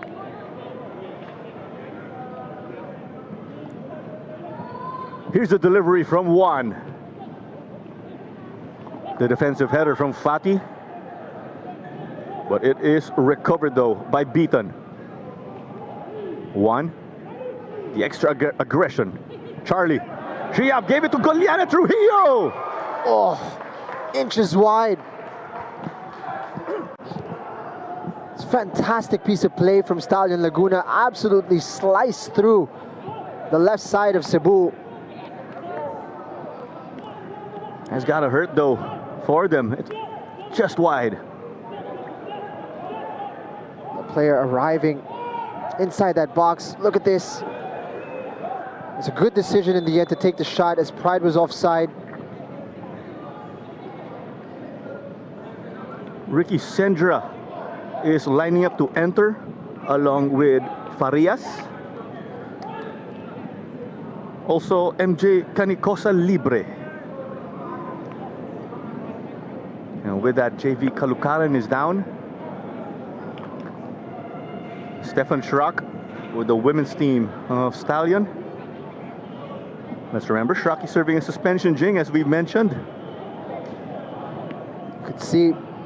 You had a good conversation with Schrocky off air. Yeah, you know, he was, of course, given a direct red from the bench.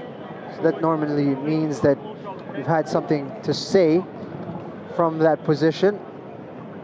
It seems exception was taken by the officials, and hence him looking rather anxious in the stands, as he knows there's a lot on the line here in this match and in this particular juncture of the game.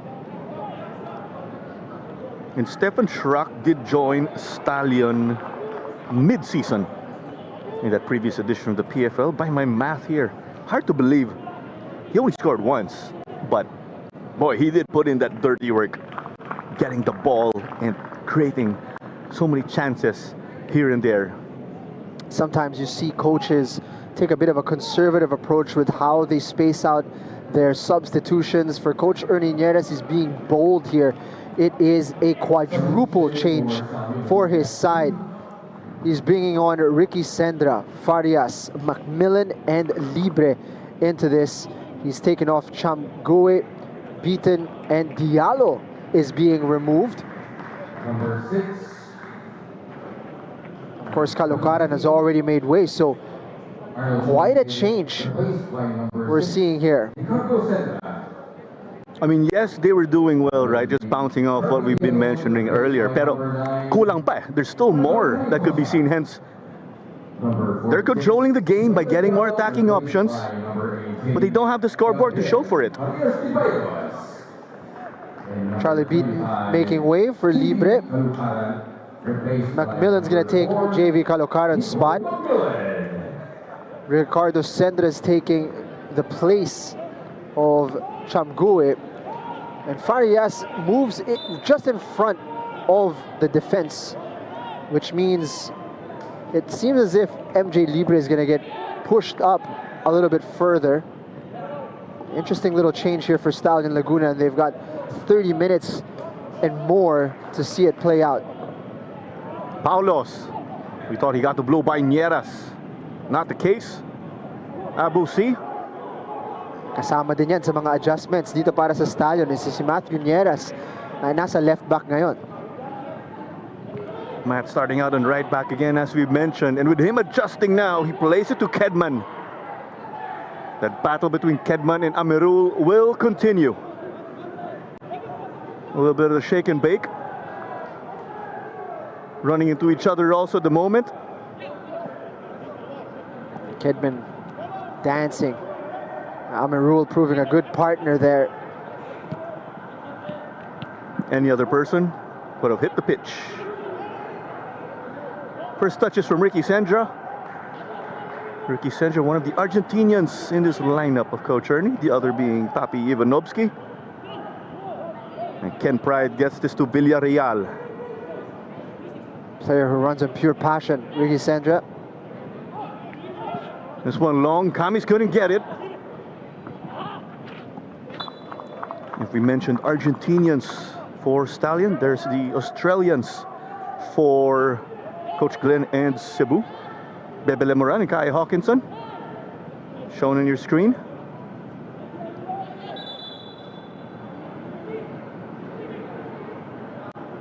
Will this be a retake? Seems like it. Just the second game again in our Saturday PFL triple header. Paulo's got to win it. Abu C, lovely, but even better from Shihab. Thought he got beaten, but he was fouled. We are past that first 15 minutes again. It's like our initial checkpoint in the second half. Still the same ebb and flow, I'd like to think, Jing, or maybe otherwise. It's balanced so delicately. Stallion again with a strong start to the half, but Cebu have gotten into the game. Now it's time to see the dust settle and how it all plays out with all the changes from both teams. You've seen Paulos change the game.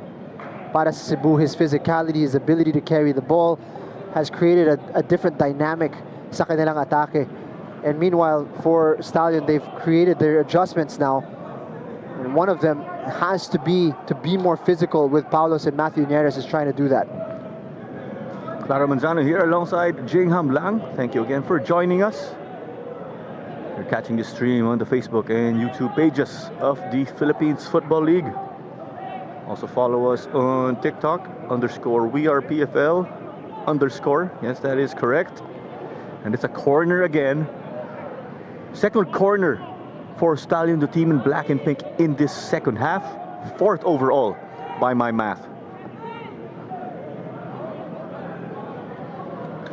And normally when you see Cebu controlling a game, they actually get a good number of corner kicks. Not the case so far this evening. Here's the outswinger. They try to bang bodies. Macmillan tried to use his physique there. Nieras, they get to reset and stretch the defense a bit. Of course, Same, a gutsy slide, and it paves way now to Gadia. Booting it long, but the flag is up as you see. Oh, that flag went up really quickly. And it looked like Rico Andes was off, but his companion wasn't. But in the end, it wouldn't matter as that ball sailed out of play. But those are the moments you see the reaction mula kay Coach Glenn Ramos. Yun yung mga hinahanap niya. And instance in the match where they could really take advantage. There's that reaction, clapping your hands in frustration. Sayang from Coach Glenn in the technical area. Alam niya, outnumbered, and they were gonna get in behind there. Ooh, this is a big moment. Outnumbered here. Paulos capitalizing on that mistake. Is he through? Is that enough space? Stepped on the brake. Some touches. Fatih! Off though. The shot just tipped over by Landreth. Fatih in disbelief that the Tajikistani U23 international denied by the American goalkeeper. Fatih's reaction is every Cebu supporter right now. He hit that one into the ground. It was so tricky to deal with, but Landreth springs up and gets a hand to it. Showing us his athleticism too. Still goalless, and the script continues. Is there going to be a breakthrough? Or will it be that anticlimactic finish? Pinto, they cover Nieras. MJ Libre did enough to get it out. Would have liked to keep possession though. Poked away by MJ. Just when you think that we're running out of storylines, MJ Canicosa Libre playing for Stallion from Tondo, Manila. And as we mentioned also earlier, Papu Corsame, also from Tondo, Manila. Paulos whipped it in. Rico wanted to go for it with his head, but it was cleared off by Macmillan. And Fatih got beaten. Macmillan just like that on the right wing after being in the center. Juan taking on Noah Liddell. Sending it because he sees Ricky Sendra. Headed it. Wakamis got to intercept. Ricky using his height. And Kedman. It's with MJ securing it. We know he's very good with the ball. Gets pulled, and Militon Pelayo gives a free kick here, just outside of the goalkeeper box. This is what Libre brings to the table. His shiftiness. Klarong-klaro, nag-extend yung kamay ni Daniel Gadia. Kaya naman madaling tawag para kay Militon Pelayo. Shifts the weight. Arm comes across. It might be a bit light for Daniel Gadia, and that's why he's frustrated, but you can't do that. You can't have the arm across the body like that, especially when Libre's about to get an inch of space on you. You saw that split second, and that's how MJ Libre got just a bit of that head start versus Gadia. Perhaps a bit helpless, hence Gadia just a bit of that pull. Siguro yung frustration niya halo na rin sa sarili niya. Kasi alam niyang mapipituhan siya, and this is a great opportunity here. And Shihab took responsibility in wanting to take this right away. Tarek Shihab donning the number 7. He did start this game. Here's the signal. Is he gonna break the ice? A 5-man wall set up by Jaridi. And it's no good. Off a defender though. And Jaridi, furious, had his wall. It came off of them though. Not sure it took a deflection, but our referee Meliton Pelayo says it did. It went through the wall and just wide. Let's have a look here. May chance na tumama siya kay Abu C.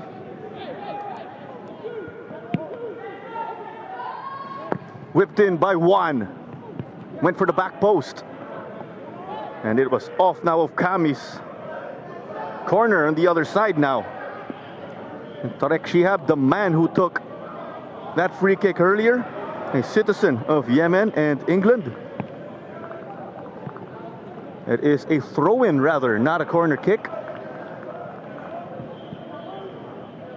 Movement in the technical area of Cebu and Coach Glenn. Kore, maybe moments away from entering. But the pressure here piling up, and this could possibly cause the Cebu defense to crack.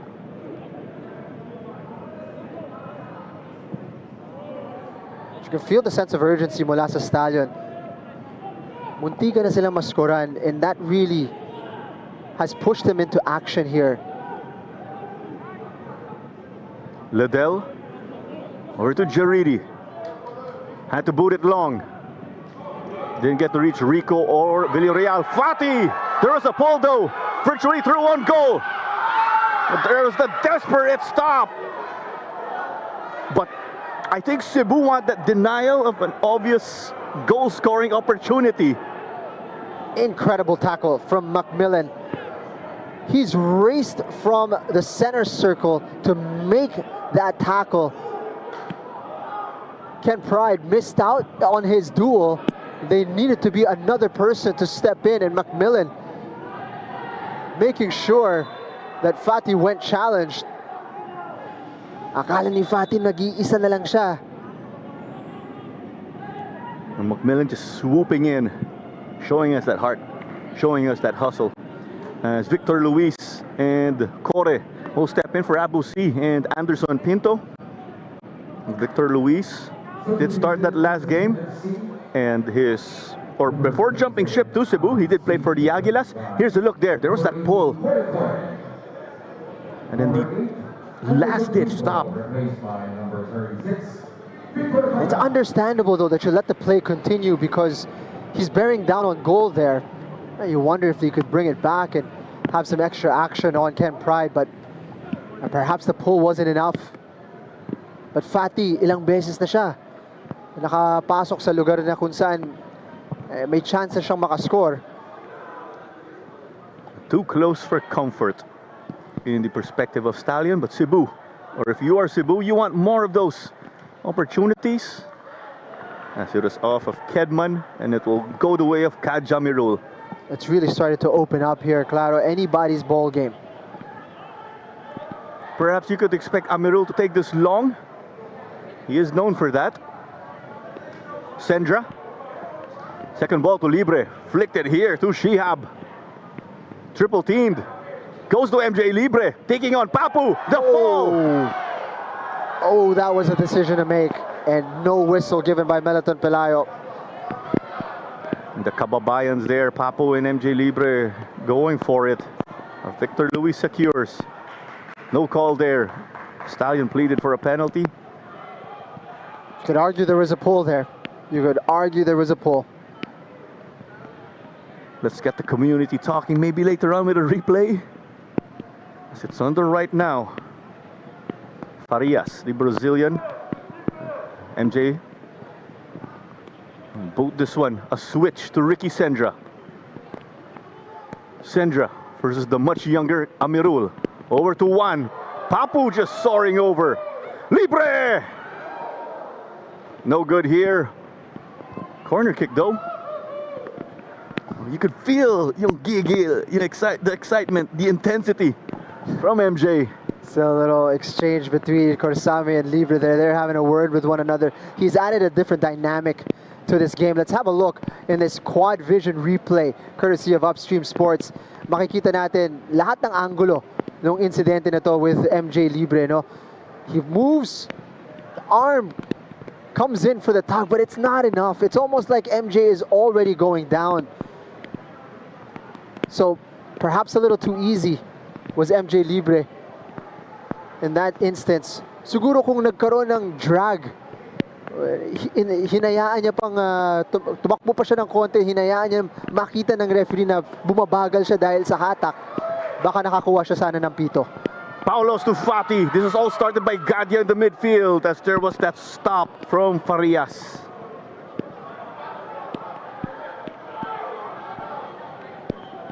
Gabriel Farias de Bairos, or since he's Brazilian, Gabriel Farias. Ricky Sendra. This is Argentina versus Brazil in the PFL. Amirul's had several tugs of the jersey there, and Sendra's letting him know naramdaman niya yun.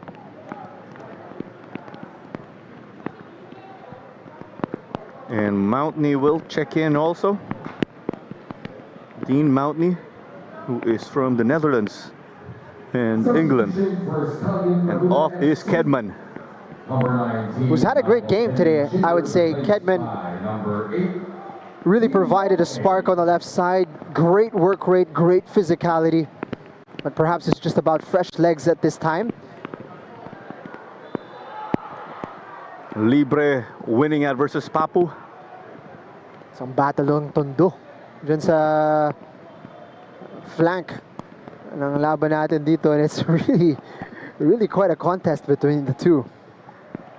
I did travel to Cebu to cover that game of theirs last season. The two of them, of course, having a moment after. I had to ask, sino yung mas angas sa tondo? Their answer was Paul Lee, the basketball player. Not them.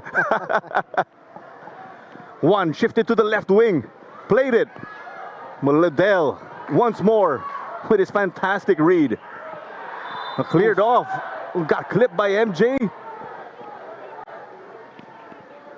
Getting a warning. And Jing, we are in the 73rd minute. One yellow card so far in this game, when we personally and objectively expected a bit more. And not from a tackle, that yellow card was from Charlie Beaton. I think this one might have warranted one. He's coming late against Noah Liddell. He's lunged into it. You know, he's made contact with the right foot. It was reckless from MJ Libre. He's lucky to only get a warning from Meliton Pelayo. But then again, that's been the trend that he's set today. He's allowed the boys to play, and they've rewarded that by keeping it as clean as possible. They've been playing physical, but I'd like to think within the laws of the game to a certain extent. No, it's been played in a good spirit. It's been played in a good spirit. Chandler and Olivia McDaniel, smiles from them there. Despite of the tension in this game, still with the scoreline still goalless. About 15 minutes in change remaining right here. Claro Manzano alongside Jing Hamlang. And you are joining us on the PFL's Facebook and YouTube pages.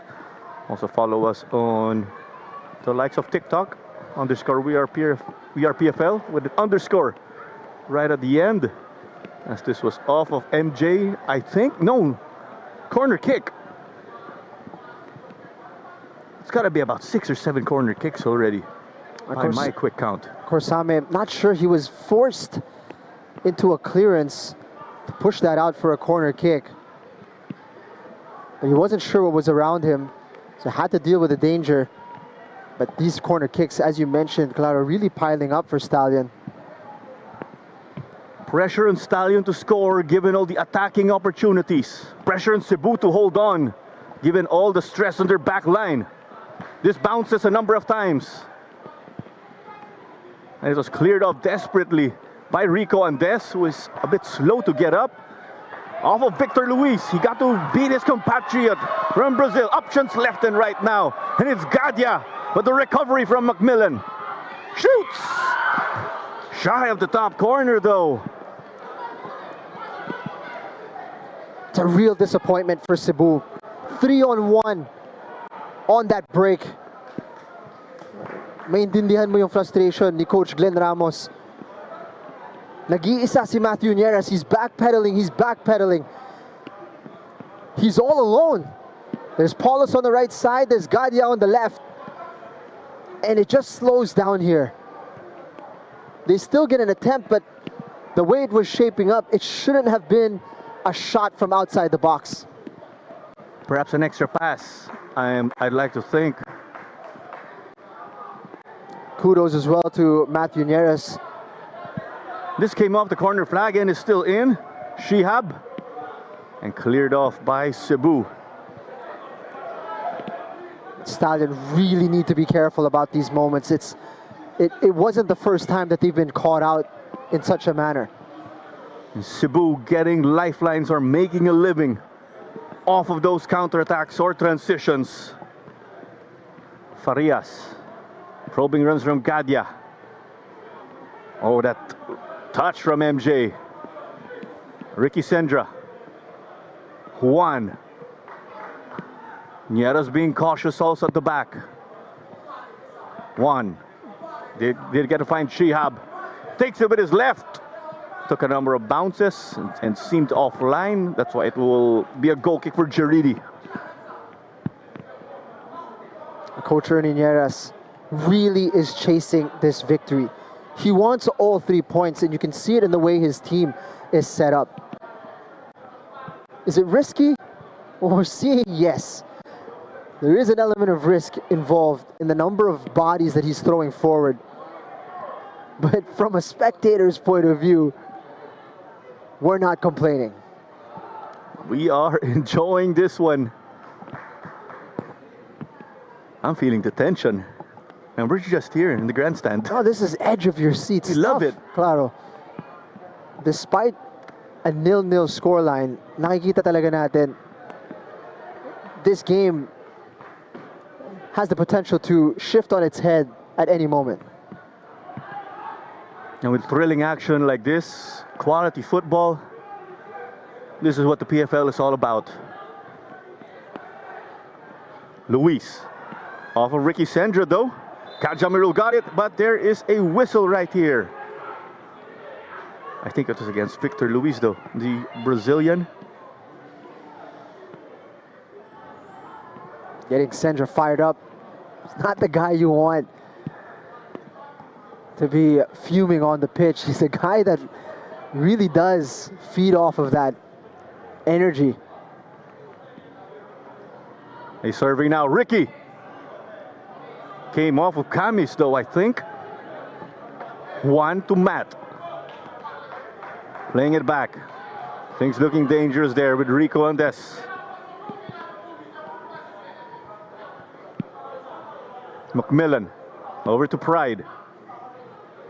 Still that all-Filipino back line for Stallion as they started, right?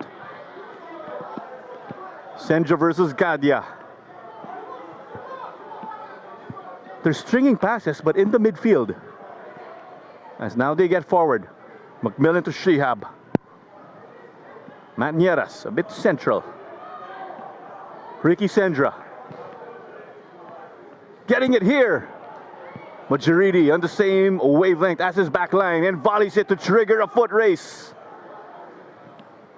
Numbers were 2-on-1 as Dodong Villarreal stopped Rico Andes. There's Ken Pride to back him up. Clever ball here from Ricky, 2-1. Sending it to the middle. Just stopped there by Liddell. It's been splendid from Noah Liddell. And Kore is bringing it up. Wins a foul in the middle. Just got squeezed in between Shihab and Sendra tangle the legs. A crucial breather with 10 minutes to go. Cebu under a lot of pressure. And it seems that Cebu are keeping the back line and their central midfield back, of course, as precaution. They're letting Fati cause damage along with Paulos and Andes. That's a loose pass from Sendra. He's put his team under a bit of pressure here. Still another game later on. Luis. Rico Andes versus Macmillan. Poked away by Farias. Shihab to MJ Libre. And faking all of us, saying he was going to play it long. But it was tricky. Kamis. Composed here from that back line. The young back line, Jing, as we've highlighted earlier in this game. With their father-like figure, Jaridi, of course. Their 40-year-old goalkeeper. Sent it wide, though. You can see the difference in approach, though, between these two teams in that transition. Cebu so quick to plug the gaps, which means their mindset is that of defense first. Keep them out first. Whereas Stallion right now is, they're flooring it at this point in time. They really are chasing the win. Transition now. Fall from Nieras. Paulos directing traffic. But read here by Macmillan. This guy is all over the place. It's to the middle now. Controlled well. Juan. Got it from Mountney. Libre. Sent it. But nobody there. It's really a very difficult ball. One person to aim for. Two players around him. It's a low percentage opportunity para sa Stallion. And then with that, you can see the throw in. You can argue this one is safe, despite of it being a Cebu throw in deep in their attacking end, because Kal Jamirul can just casually throw it long down the line.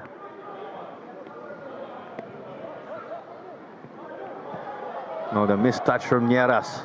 Paulos, Villarreal, enforcer duties could not stop Paulos. Fati, space to operate. Paulos gave it back. Nieras got to clean up.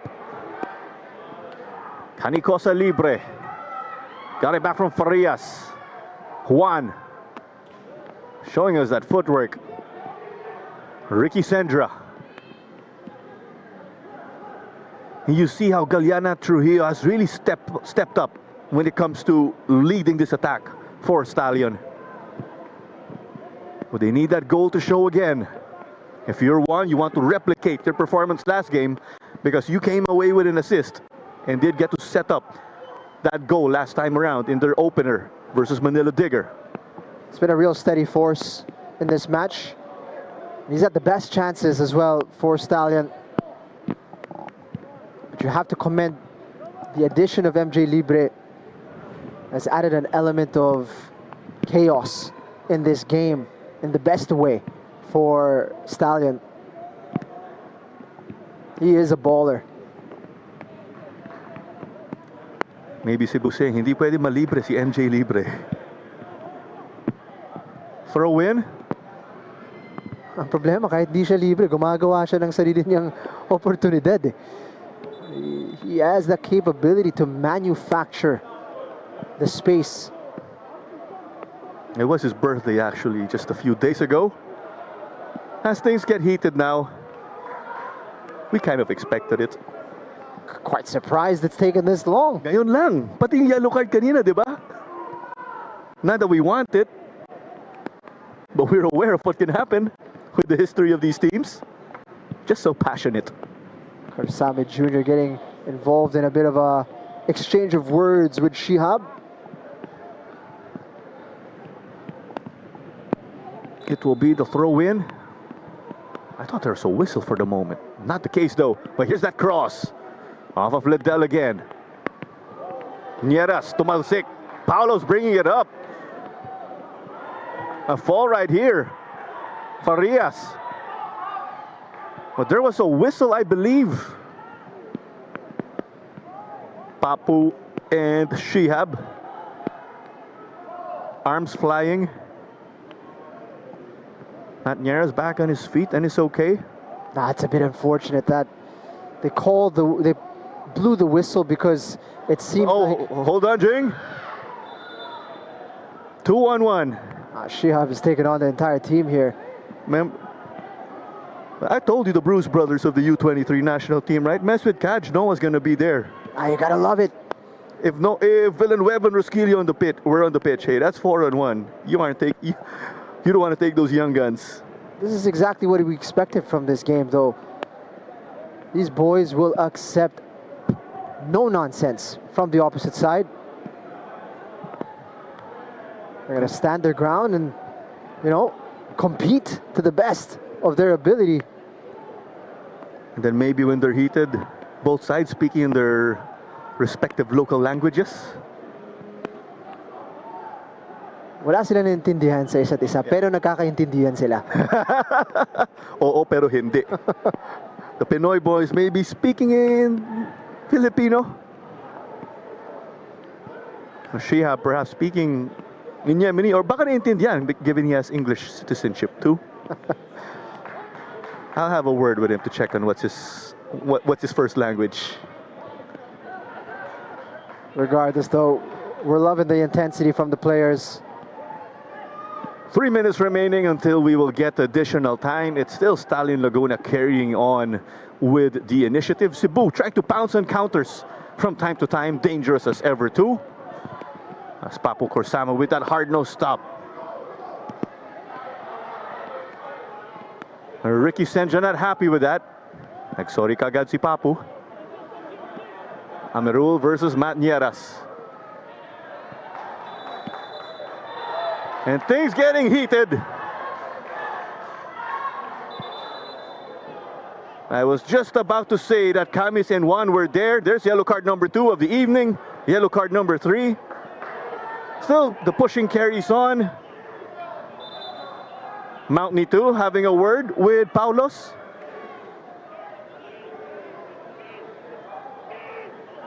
You don't see intensity was catching up because it was always there.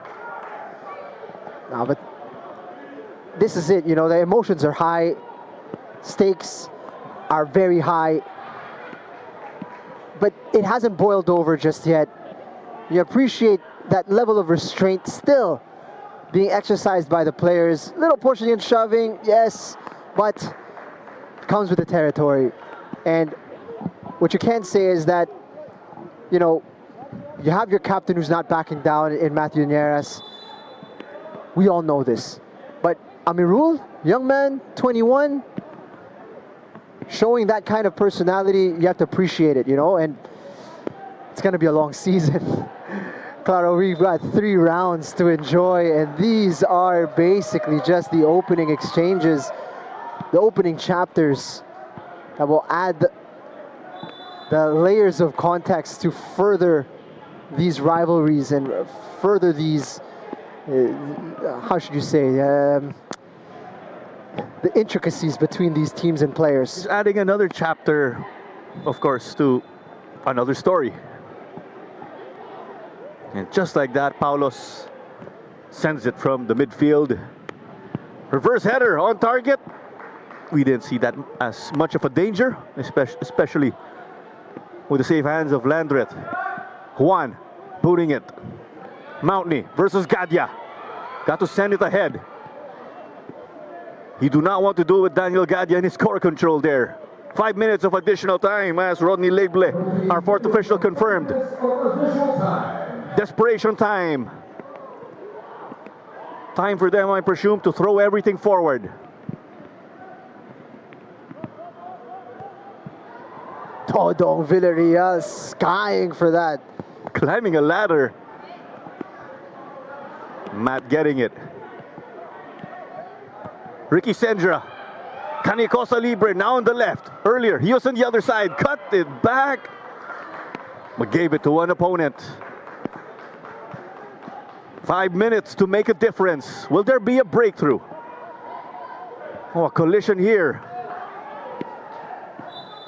They're stopping this because it's to the face of Ricky Sendra. Clash of heads. Lamang si Victor Luis dun. He's wearing a Batman mask. Yes, for injury, of course. He's just gotten in the way. Ricky Sendra. Going to be interesting what the call will be.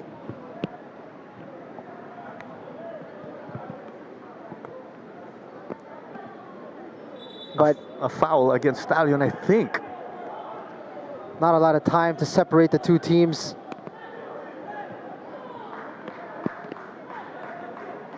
People might think, of course, "Uy, anticlimactic, wala naman goal," but it's all here. The action going on.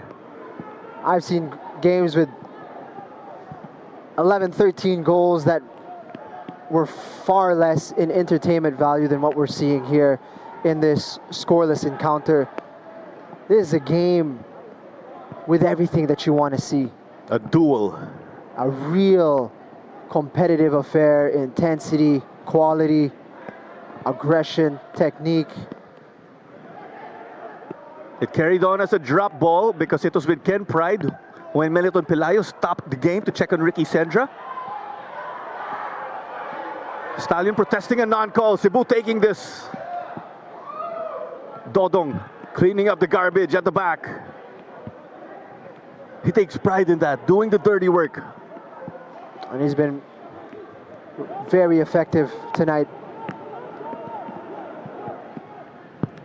Over 2-1.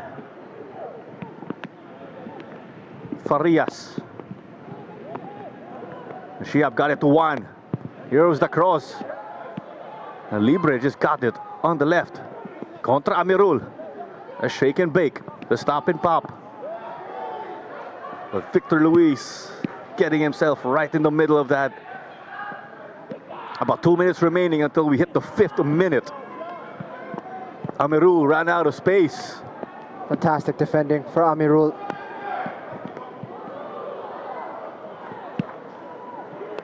Sorry, I just can't describe that right now. But Torong sending it way off. Stallion playing their game here, Jink. But do you say this is Cebu's brand of football with them hanging on? I think the game changed quite a bit with Paulus's introduction.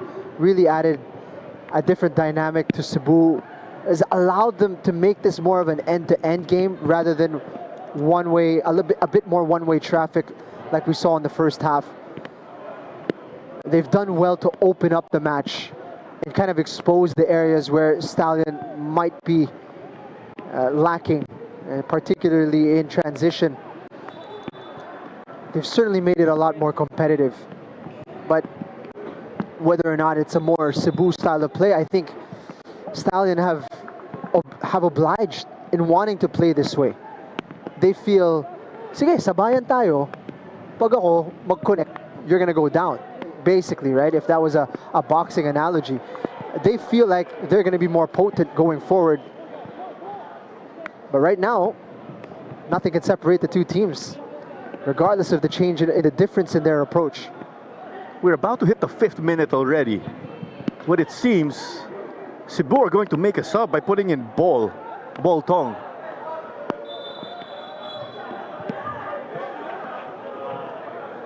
But it will be a throw in here.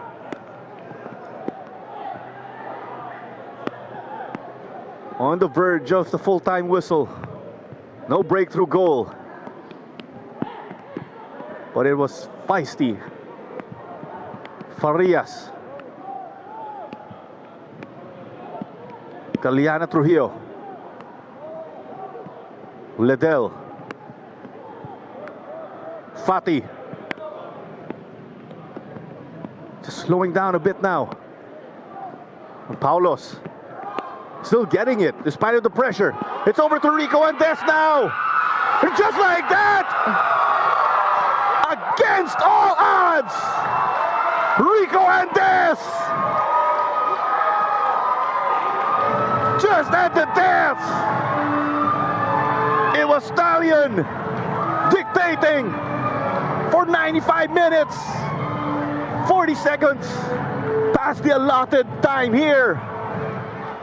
It's Rico to the rescue. Meliton Pelayo had already had a look at his watch. This was the last play, the last sequence of this match. Have a look at this pass from Paulus. And look at the finish from Rico Andes. Unbelievable. Goosebumps. As you said, when they put in Paulus, he changed the game. But maybe not enough for a goal. Rico Andes says, I got you. I got your back. Talk about late drama. Incredible from Rico Andes. Sandra, desperate to send it forward. It's outside. Enrico Andes's goal, pretty much the last kick of the game. To be precise, the second to the last.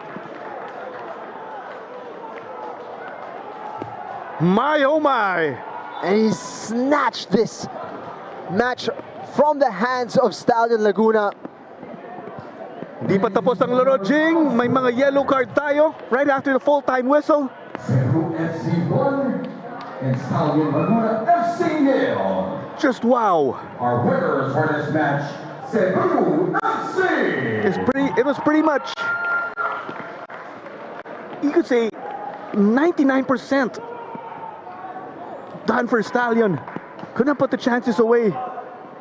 We never counted out Cebu. Yes, we raised doubts, but we always said, these guys are dangerous on the counterattack, whether it's looking good for them or not.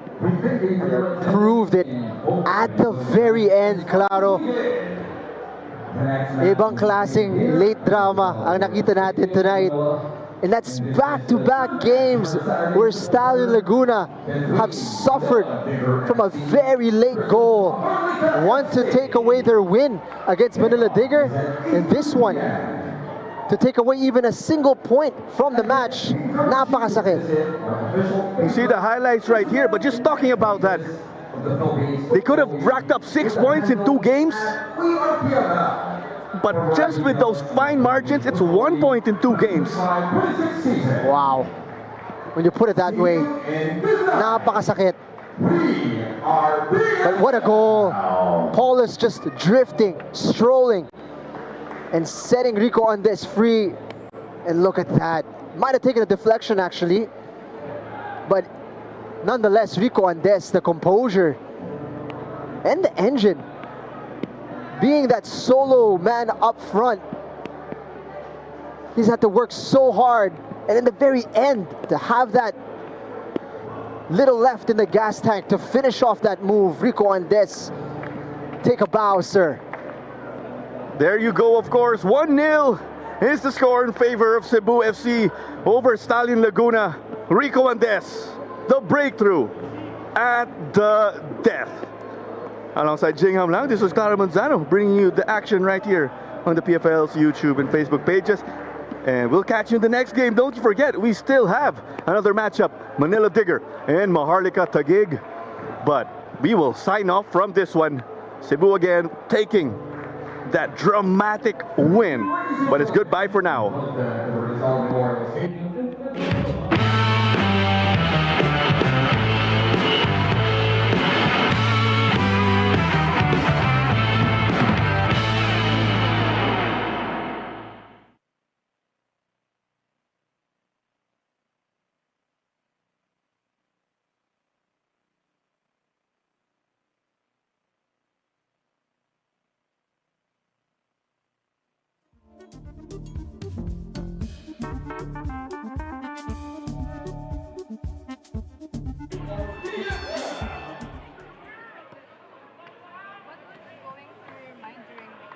Okay. Okay na? Yun yung tanong. Should you require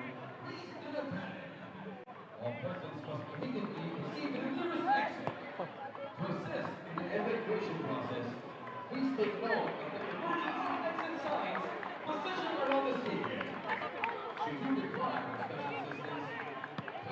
identify themselves for security staff. Please follow the directions of the police and evacuation team at all times. This message is in the best interest of not only your safety, but also of those around you. Now enjoy the game.